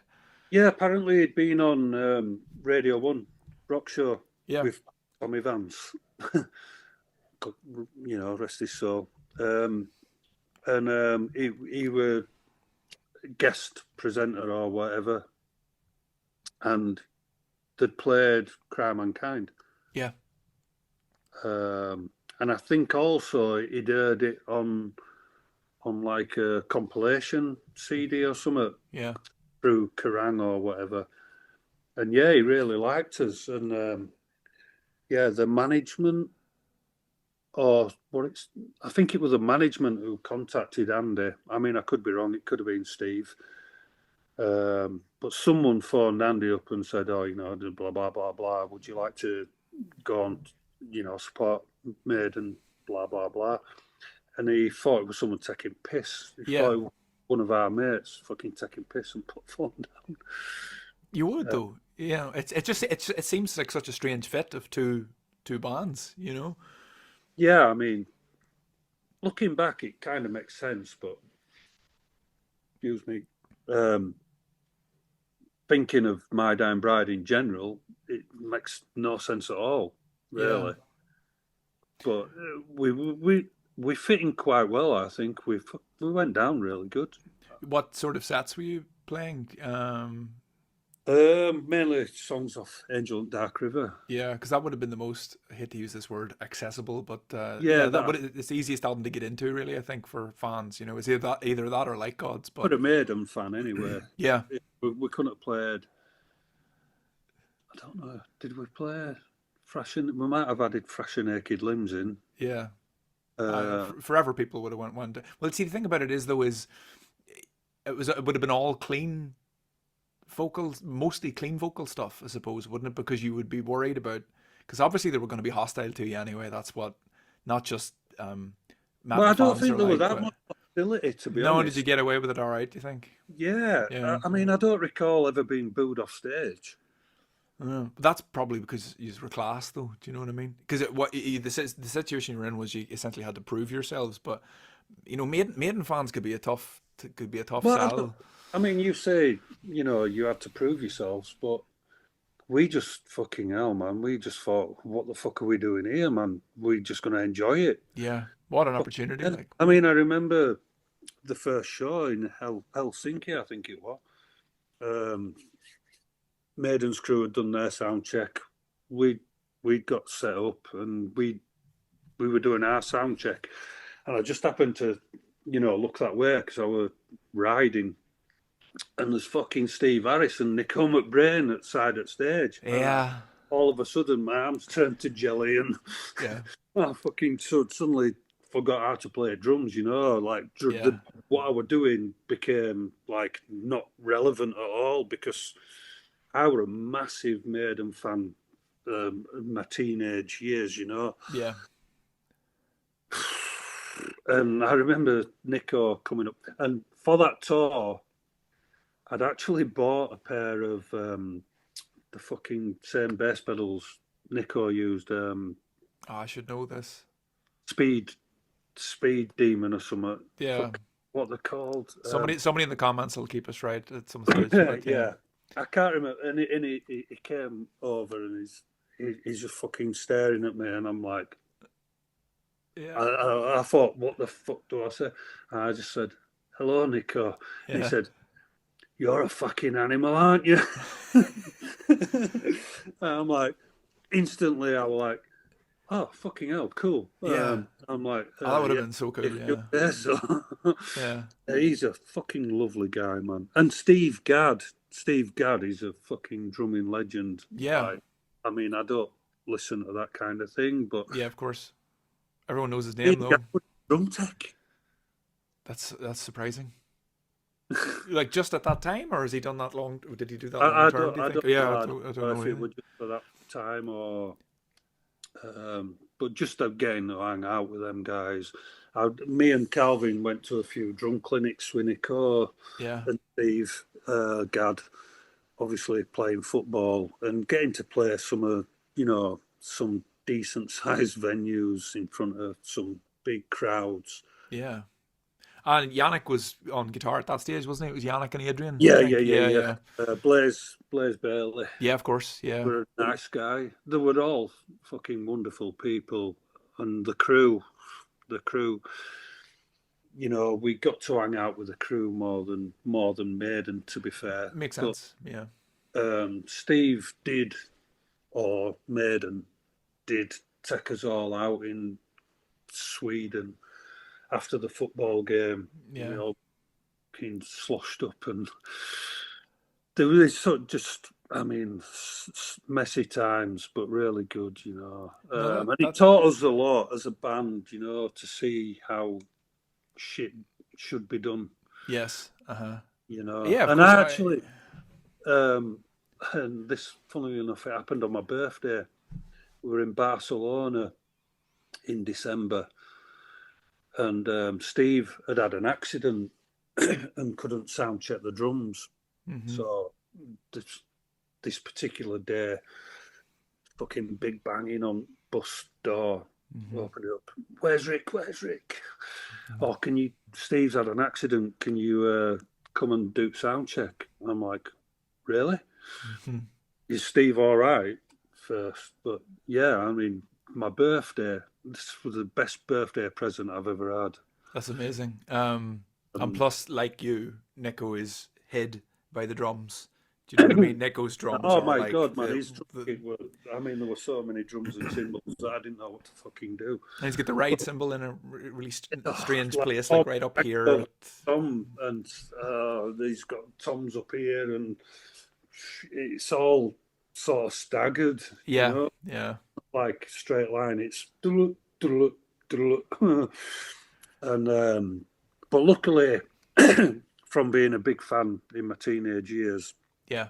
I knew the songs that needed sound checking, and And so, did you, when you say I sound actually got to checking, play "Run to the Hills," man, on his kit. and did you get, were you playing with any other members of the band during that sound No, no, no, check? It no. was just The like crew, someone the with a, crew did all yeah, the yeah, yeah. Oh, that's um, amazing. but I did use, obviously, I play it a lot harder than Steve Gadd does, Yeah. so I don't know how the levels were. Oh, I right enough. Yeah, of course. So how long was that That was tour? 95. Oh, how long? 95. What were it? 6 weeks, maybe. 6 weeks. Yeah. I think. All Europe. You didn't tour states with Iron Maiden, did you? No, no, no. We didn't go to States. I Yeah. can't remember why. I think there were a willingness for them. There were a want for them to take us there, and there were a Yes. willingness from us to go there.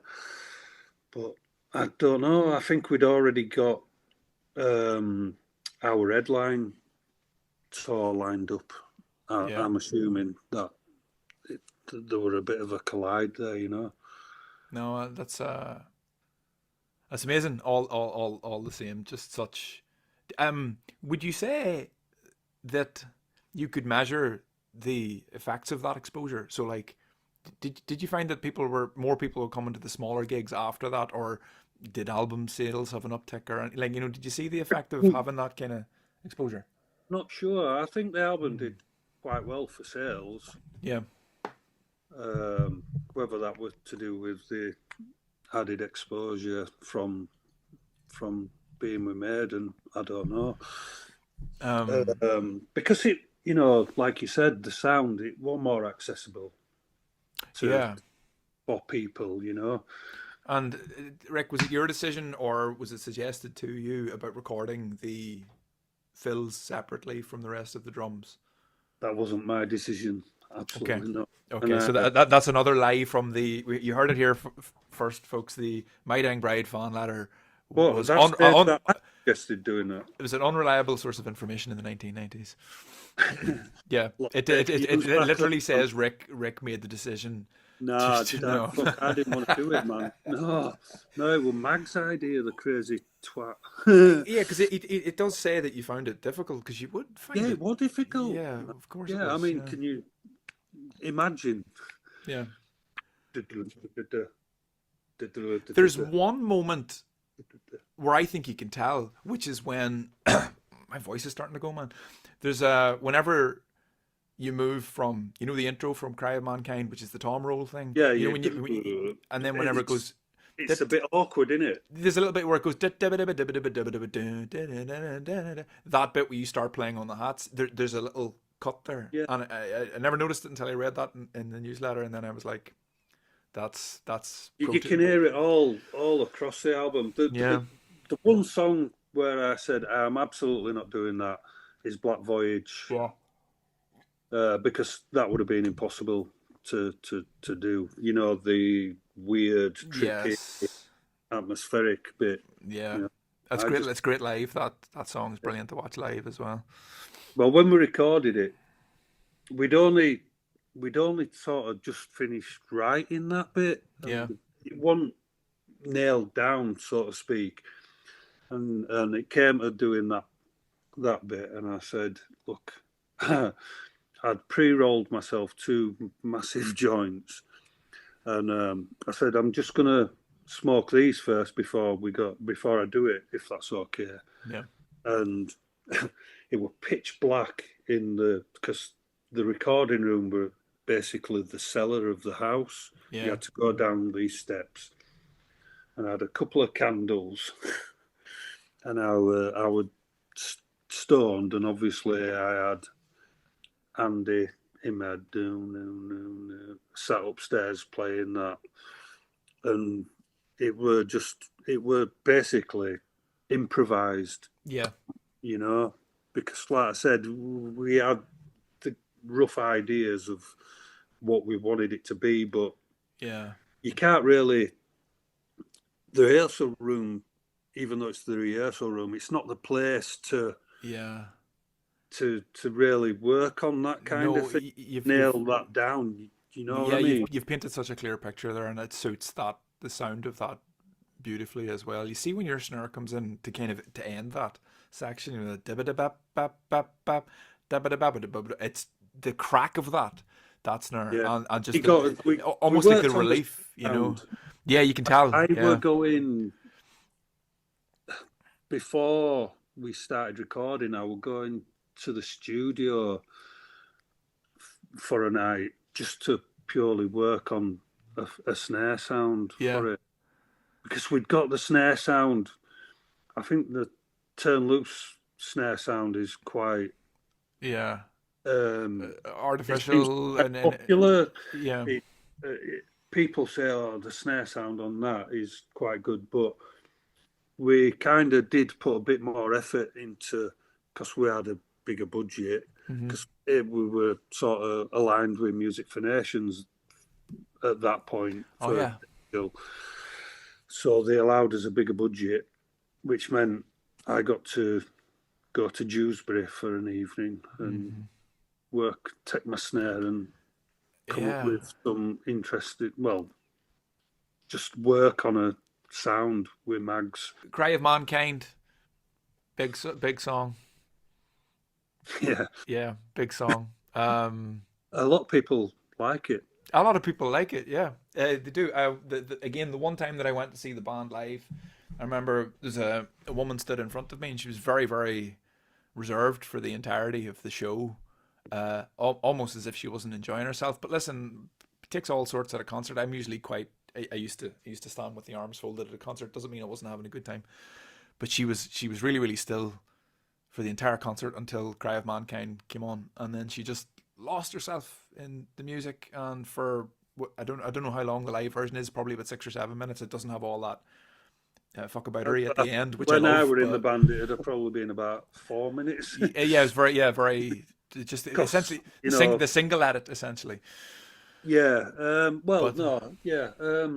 I mean, that all started with Vinny. You know, Vinny yeah, turned up at rehearsal room and said, "Oh, I've kind of stumbled on this thing, yeah, come up with a thing," and he did these na na na na na na part. yeah, And originally, like the drum, you know, the tom intro thing, it were more like free. It were more like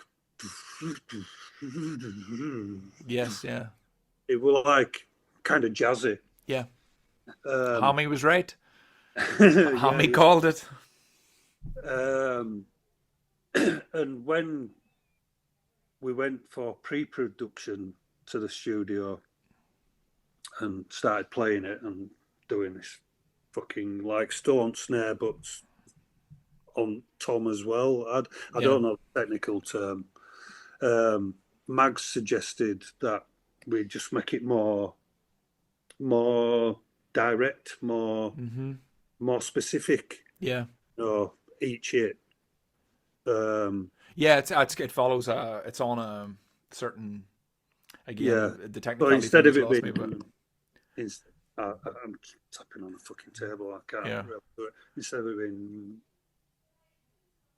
something like that, it yeah, became, you know. yeah. I get it completely. Yeah, So that's I mean, and the beat. I mean, the beat yeah, that just seemed like the natural beat to yeah. me. You know, That's a great beat too, as well with the the it opening, the hi hat, and it's just I've it's been real recently funny, really fun to play. I've been recently sort of getting back into drumming again, and I've been playing that, and it's pretty difficult just To get right. to just keep it and keep it all in time. Yeah.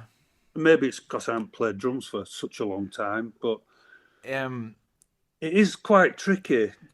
I get that completely, and like, uh, experimental is a word that would probably be used to describe the early work of My Damn Bride. Somewhat lazily. It's not necessarily that it's experimental, but it's just it's interesting and challenging in certain ways. But uh, I Am the Bloody Earth EP is experimental because it's got the remix and it's got the like the techno tune on it.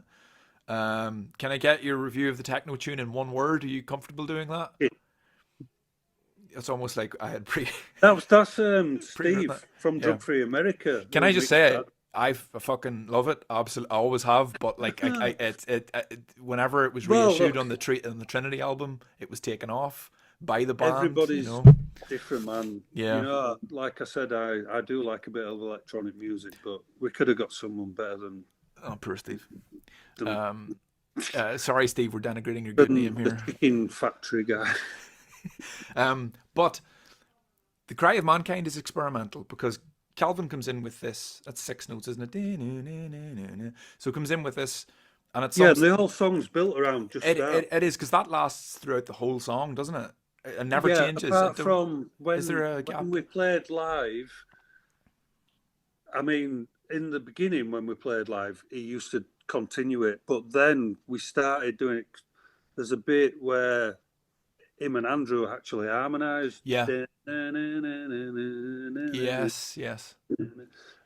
that's the only point where it ended on the record. Yeah. And when we used to play it live in the beginning, it was constant. And now Howie does that constantly, just, Yeah. you know, luckily, I mean, I keep him in time, don't have him.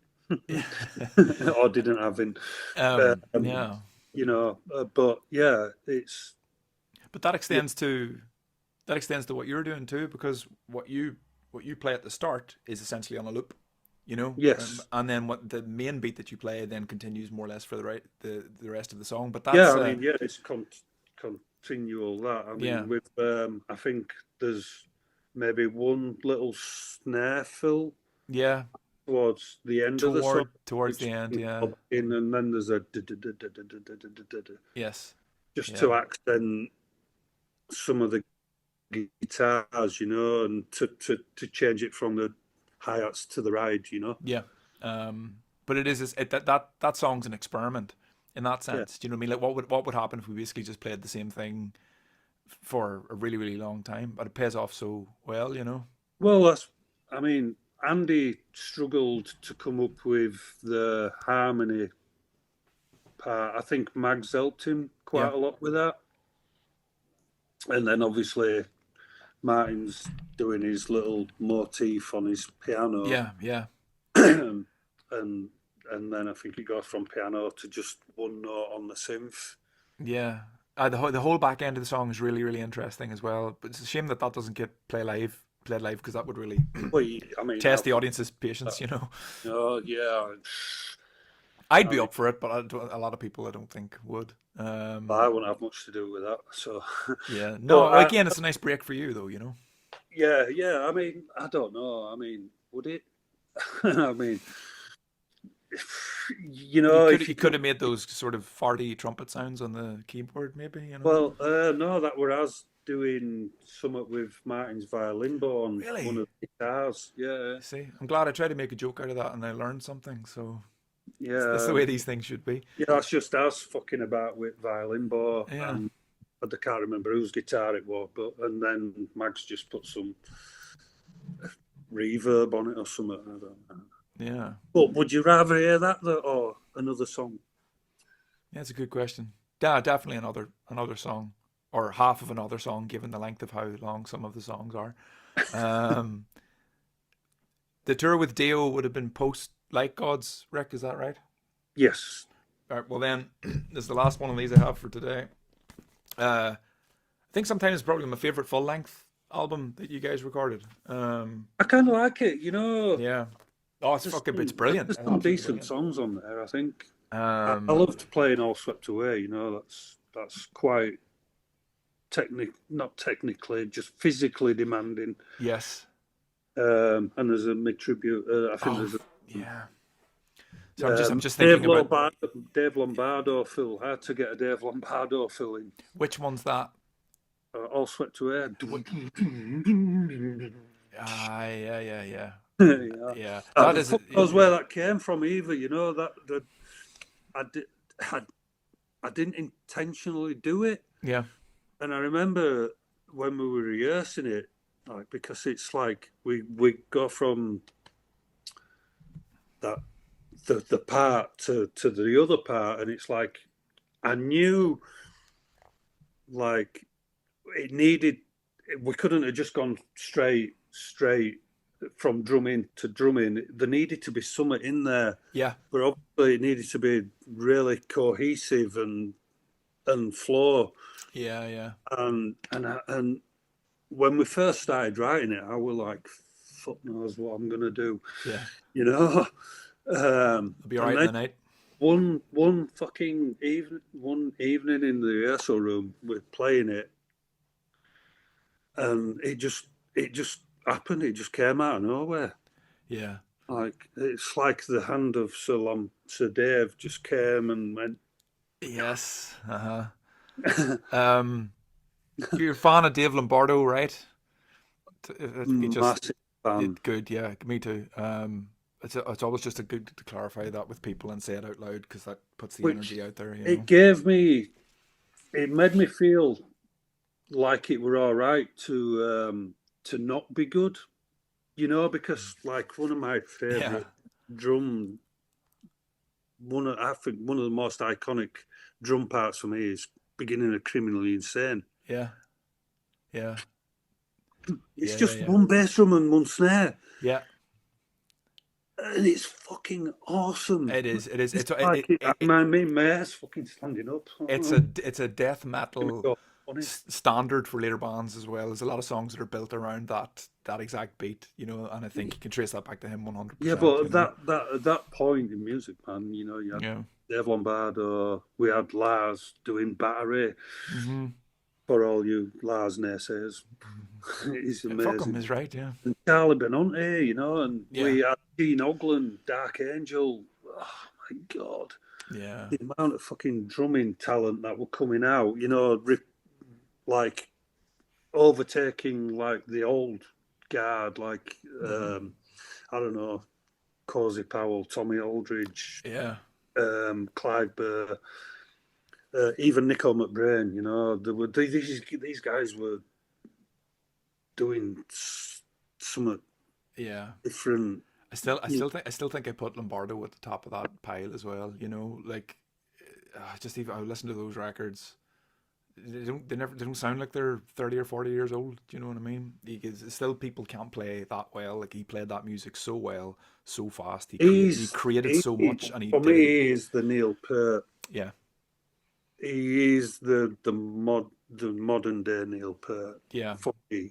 No, I agree. I agree with that 100%. Yeah, I wouldn't say I've forgotten about that Phil, but like you've drawn my attention to that Phil now, and also its role structurally in getting, like you say, from one part of the song to the other. There's something else you do really interesting on that album as well, which is in see, no good with names. Good thing I've got all these lovely records here in It's the good throat. job you're not asking me, man, because any of them I. Here in the throat, you're playing the standard. Yeah, I enjoy playing that song. And you change where the emphasis goes on the snare, so then it goes from being on like the 1 and the 3 to the 2 and the 4. Do you know what I mean? I used to have this thing. I remember having a conversation with Andy and Martin about it when we were in America, and I say I like to like flip the riff on its head. Exactly, that's what that is. Yeah. I don't know why. I just like that. It's like going back to Turn Loose and the EPs, Yeah. prior and post. I just got into. I just heard Confessor. Yeah. Okay. You know, the cymbal snatches and catching it and accenting and all that. I was really interested in what Confessor's drummer were doing at the time. Yes. And I'd never heard anything like that prior to that. So you were kind of influenced by a peer almost then. Yeah.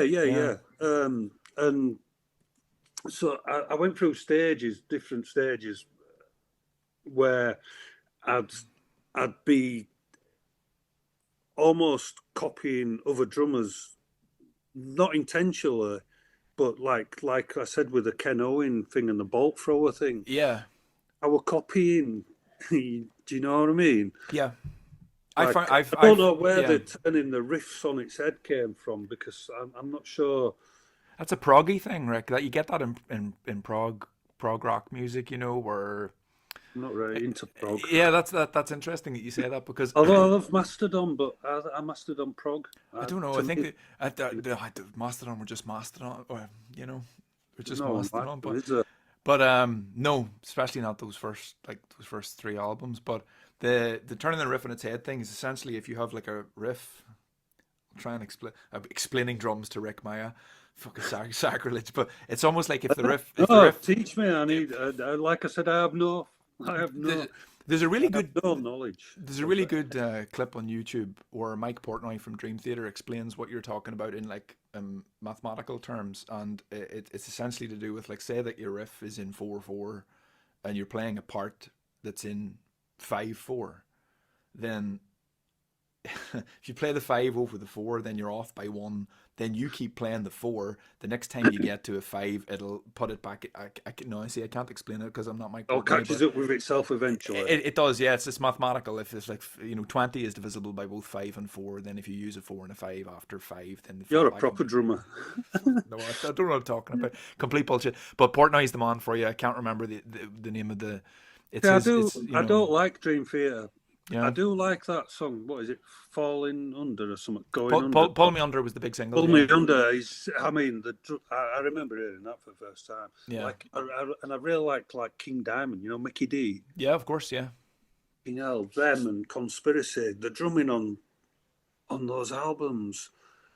Yeah. I don't know if they're both Mickey D or whatever, but I were really into that for a while. Yeah. you know. He's But he's a phenomenal singing. drummer. I don't like singing, but Is a song that Mickey D does for Motorhead. It's called "See Me Burning." I can't remember the name of the album, but it's one of the later period Motorhead albums from about 99 2000. And he does this really fancy Mickey D fill at the start of the song that's so unlike what, like, you know, Phil Taylor would have played. But it's kind of like this, like, well, fuck you, this is what the drumming in Motorhead sounds like now. Do you know what I mean? So he does this fill, and then for the rest of the song, it's just for like 3 minutes. It's perfect. "See Me Burning" it's called, but it's just it's really really fun. So unlike the earlier I would Motorhead, love but to hear that, but I fucking hate Motorhead. no, Sorry. that's it, everybody. We're gonna have to cut the chat short now No, because a it cardinal sounds sin has been committed verbally by like, Richard sorry. Miah. I know I'm not very heavy metal anymore, am No, I? no, that's I don't, okay. and I've never liked Motorhead, man. Not even Ace of Spades. I don't get it. I didn't get into it until my 30s, like, but I'm a dyed in the wool fan now. Admittedly, late to the party, but I'm at the parties. Sorry, Lemmy, God rest your soul, and I'm sorry, Mickey and Phil and All those, Filthy. you know, everybody that played on Ace of Spades is dead now. All that whole lineup has died, and Phil Campbell, another Motorhead guitarist, died recently. There's a lot of Motorhead is. Well, they've been going a long time, you know, and Yeah, it's yeah. good in it, you know. Unfortunately, we're all going to see a lot of the musicians that we Of course, yeah. highlighted essentially by Ozzy passing, Yeah, you know, yeah, yeah. fucking tragic. But you know, this is life, isn't it? Well, beautiful though that he had that. I guess he knew, and they were able to put that show together, and he got that done, and he was able to receive that outpouring of love before, Well, I paid you to know. actually watch it. Yeah, So I thought there's no way anyone's going to get a ticket for that. yeah, Well, obviously some people are, but I didn't even attempt to buy a ticket. So I paid to watch it on my laptop. yeah. I couldn't fucking log on. At all, you missed the whole thing. I missed the whole thing. I paid whatever it was for it. Yeah, 20 or 30 quid or something like that, I think. Yeah, I think it was Yeah, around 30 quid mark. yeah. Couldn't fucking log on. Have you seen any of it since? On YouTube, yeah. Yeah, yeah, yeah, Free. yeah. You just wait till the next day, see what you can find online. But Rick, I'm gonna have to wrap this up pretty soon. I've got the kids to collect, but uh Is there any other drumming things you wanna tell me about? I feel really feel really really bad now. No, No, don't feel bad. Don't feel no, bad. no. I don't have any other drumming things I wanted to tell you. But I suppose I wanted to ask a little bit if you're happy enough to talk about it, just about your exit from the band, and I suppose your involvement in drumming since, or you know, just how that time went down. Because you and Martin you didn't leave at the same time, but you left close enough that by the time the next album came out, you guys were both gone, and that completely changed the band's sound. And you know what, like you left after the tour with Dio, is that Yeah, right? well, we did the first leg with Dior, and we were supposed to go back like 3 weeks Yeah, after we got back home. And when we got back home, there were a lot of stuff happening in MDB and outside of MDB. yeah, Um,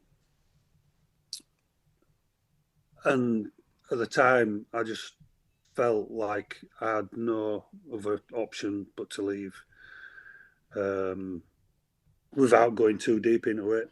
yeah. So, That's fine. Yeah, yeah, I left. Um, it was a really shit time. I was getting a lot of shit from the MDB camp. yeah, I was getting a lot of threats, you know. yeah. Because it would have been money involved and stuff, I suppose, Rick, which made things difficult too. You Yeah, know. yeah, which I appreciate and understand, but nobody actually said, "Are How? Yeah, you you're all actually right. all right, man? Yeah, yeah, What's yeah, going on?" Um, you know, maybe if someone had done that, it might have been different. yeah, Um, but alas, no. So yeah, I left.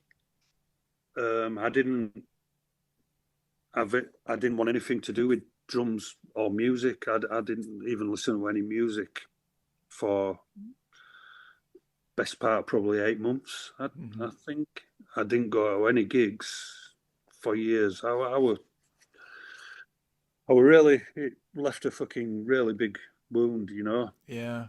And I sold my drums and everything that I drum related more or less straight away.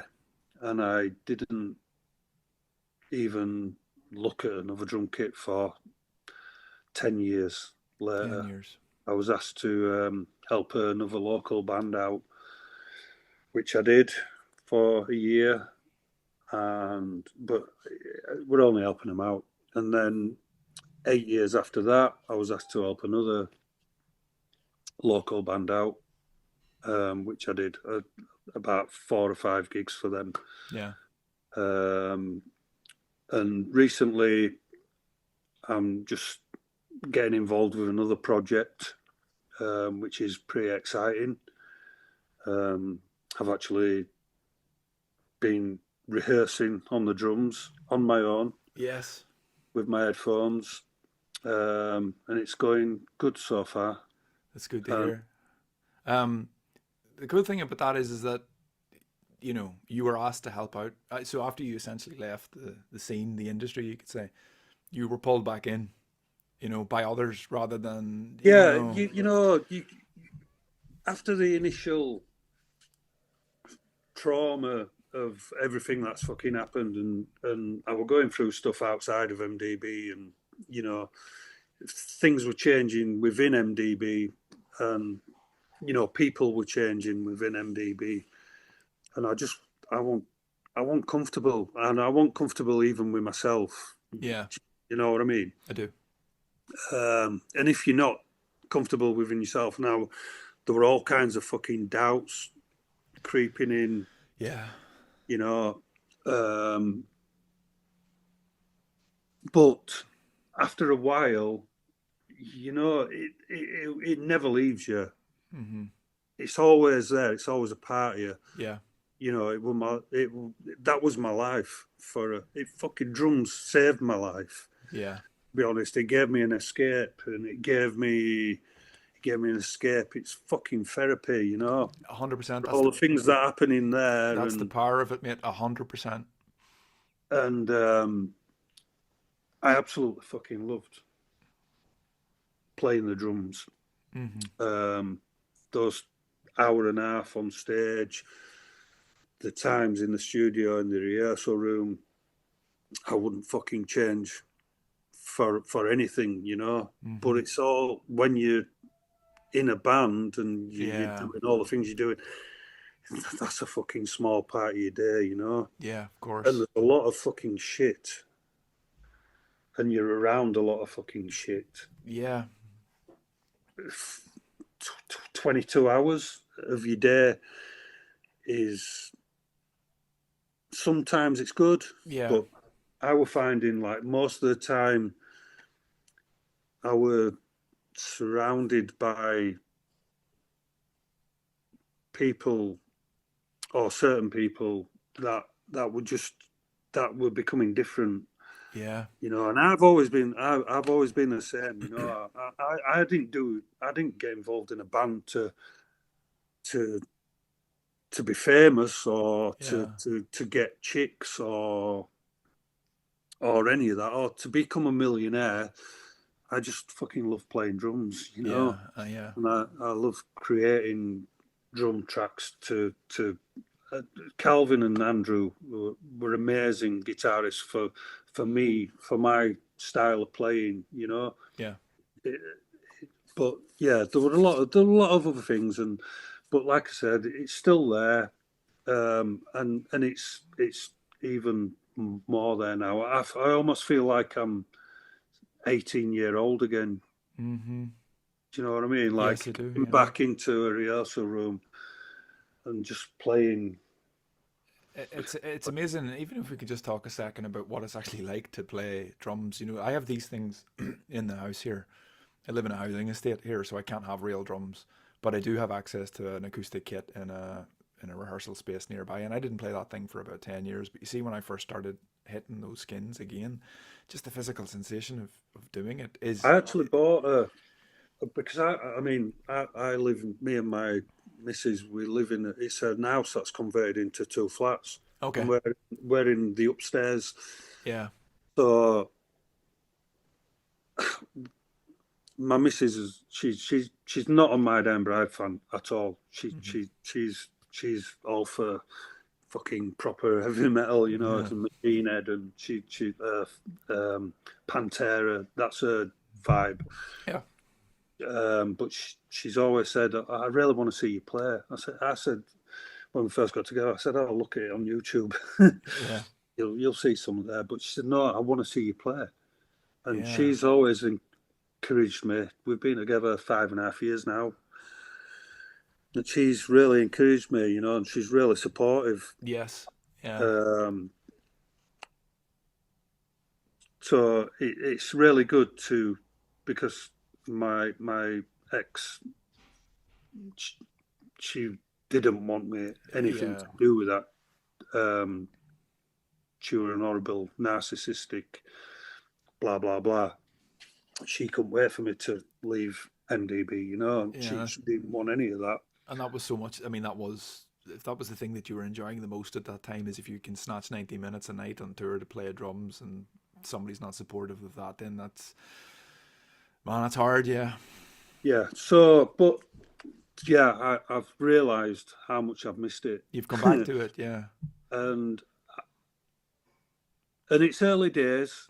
Yeah. But I'd say I'm probably maybe 70% back to where I was. Yeah.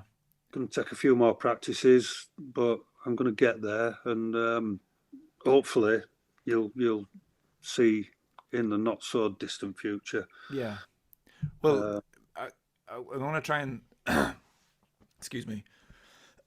Something's working on me. It's not just because I've been talking for a couple of hours. I am able to talk to other people, but without losing my voice. I will say something now, very heartfelt, at the risk of sounding mawkish or whatever. But Rick, as I said at the start of this chat, you were a very, very big influence on me when I first started playing drums and getting into heavier music and stuff like that. And it's really nice to hear that. You know? Well, it bothered me that you sort of disappeared from the music scene, because you know, like some of the people we've talked about earlier, colleagues and bandmates of yours, you know, Martin left your band and went over to Cradle of Filth. You know, people moved about from one band to the other, but they sort of stayed visible, and then after a while, maybe, you know, I don't mean to trivialize it, but the music business kind of killed people off from being musicians. And that seemed to be the case with you. You left My Dang Bride and you didn't have any other credits, and I used to read the magazines, and then whenever we got on the internet, I used to, you know, try to find out what had happened to you, and you just, the picture that went up of you and Calvin and Martin and Aaron on Facebook maybe a couple of months ago, if it was as long as that, in the pub, when I saw that photograph, I fucking gasped. And my wife asked me, "Are you okay?" So, like, she thought like I'd read like some really bad news on my phone or something. And I saw that and I was like, there he fucking is. And look who he's with. Do you know what I mean? It meant so much to see me with you, those guys, Rick, and to see you looking well, and to know that there's at least the suggestion in that photograph that if something shit happened come nearly on 30 years ago, that something was fucking healing, because there's you and those guys, and it just like it kind of it was just a really nice evening, you know. Yeah, you know, obviously the other guys have gone through whatever they've gone through, and it's just nice to, you know, we're all older now, we're all wiser. Yeah, we've, you know, some people have maybe developed a bit more empathy. Yeah. And it was a fantastic evening. Yeah. Excuse me. I'm not getting emotional. I'm just clearing. Physically emotional. You know, there's a lot. Yeah. gone on recently. Yeah. You know, as I'm sure quite a lot of people will be aware of. I just say, you know, look, I don't really know what to say. No, it's cool, but listen, all I'm saying is, It's just nice that you know, we all went through a similar thing, yeah, albeit at different fucking decades, even. yeah, You literally, yeah, know? But we all still have a connection, yeah, and it turns out that we all still fucking like each other and really get on with each other. You know. yeah. It's really, really nice to hear you say that. Like, yeah, but yeah, it's beautiful. I'm so happy that you have that, Rick. I'm so happy that I'm talking to you because for the longest time I just thought whatever happened to that guy, because he was the fucking man on the drums. Like, do you know what I mean?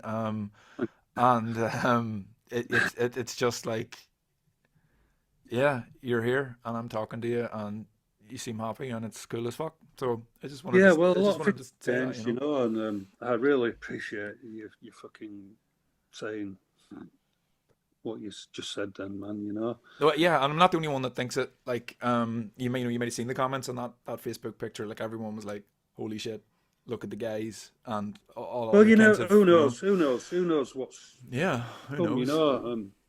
know, watch this space. Well, not this space. No, well, do watch this space. Watch it lots of Yeah, yeah. many Please times watch and this like and space. subscribe and all that boring bullshit. But yeah, I'm even going to subscribe.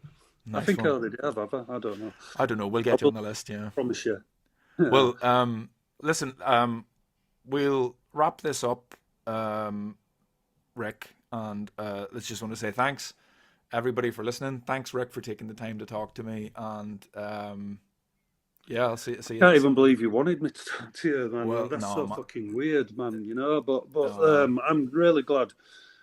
I'm really glad that you did. yeah, And it's been quite a nice afternoon and a really good conversation, actually. yeah. I don't It's know it. how much we actually talked about drums, or if Well, maybe we listen, need to do a one where we actually talk about drums.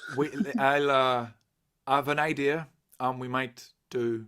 Yeah, I have an idea. I'll run it by you. But we'll yeah. For now, I'll just leave it, and I'll say, Rick, it's been a stone cold gas to have you. Thank you very much for your time. Well, it's been a pleasure for me, and other than that, I don't really know what to say because I'm not really used to this kind of thing. I know I don't know how to end a video either. It's really hard. We'll just, you know what we'll do? We'll do two thumbs up to the camera, and that's us. Cool. Thank you, Paul. See Thank you. you very much, man, and everybody who watches, man. Yeah, I hope you enjoy it, and I'll maybe see you all out there sooner than you all think. Nice one. All right, cool. See you Yeah, next time, good, folks. Paul, All the man. best. Take care, man. Bye.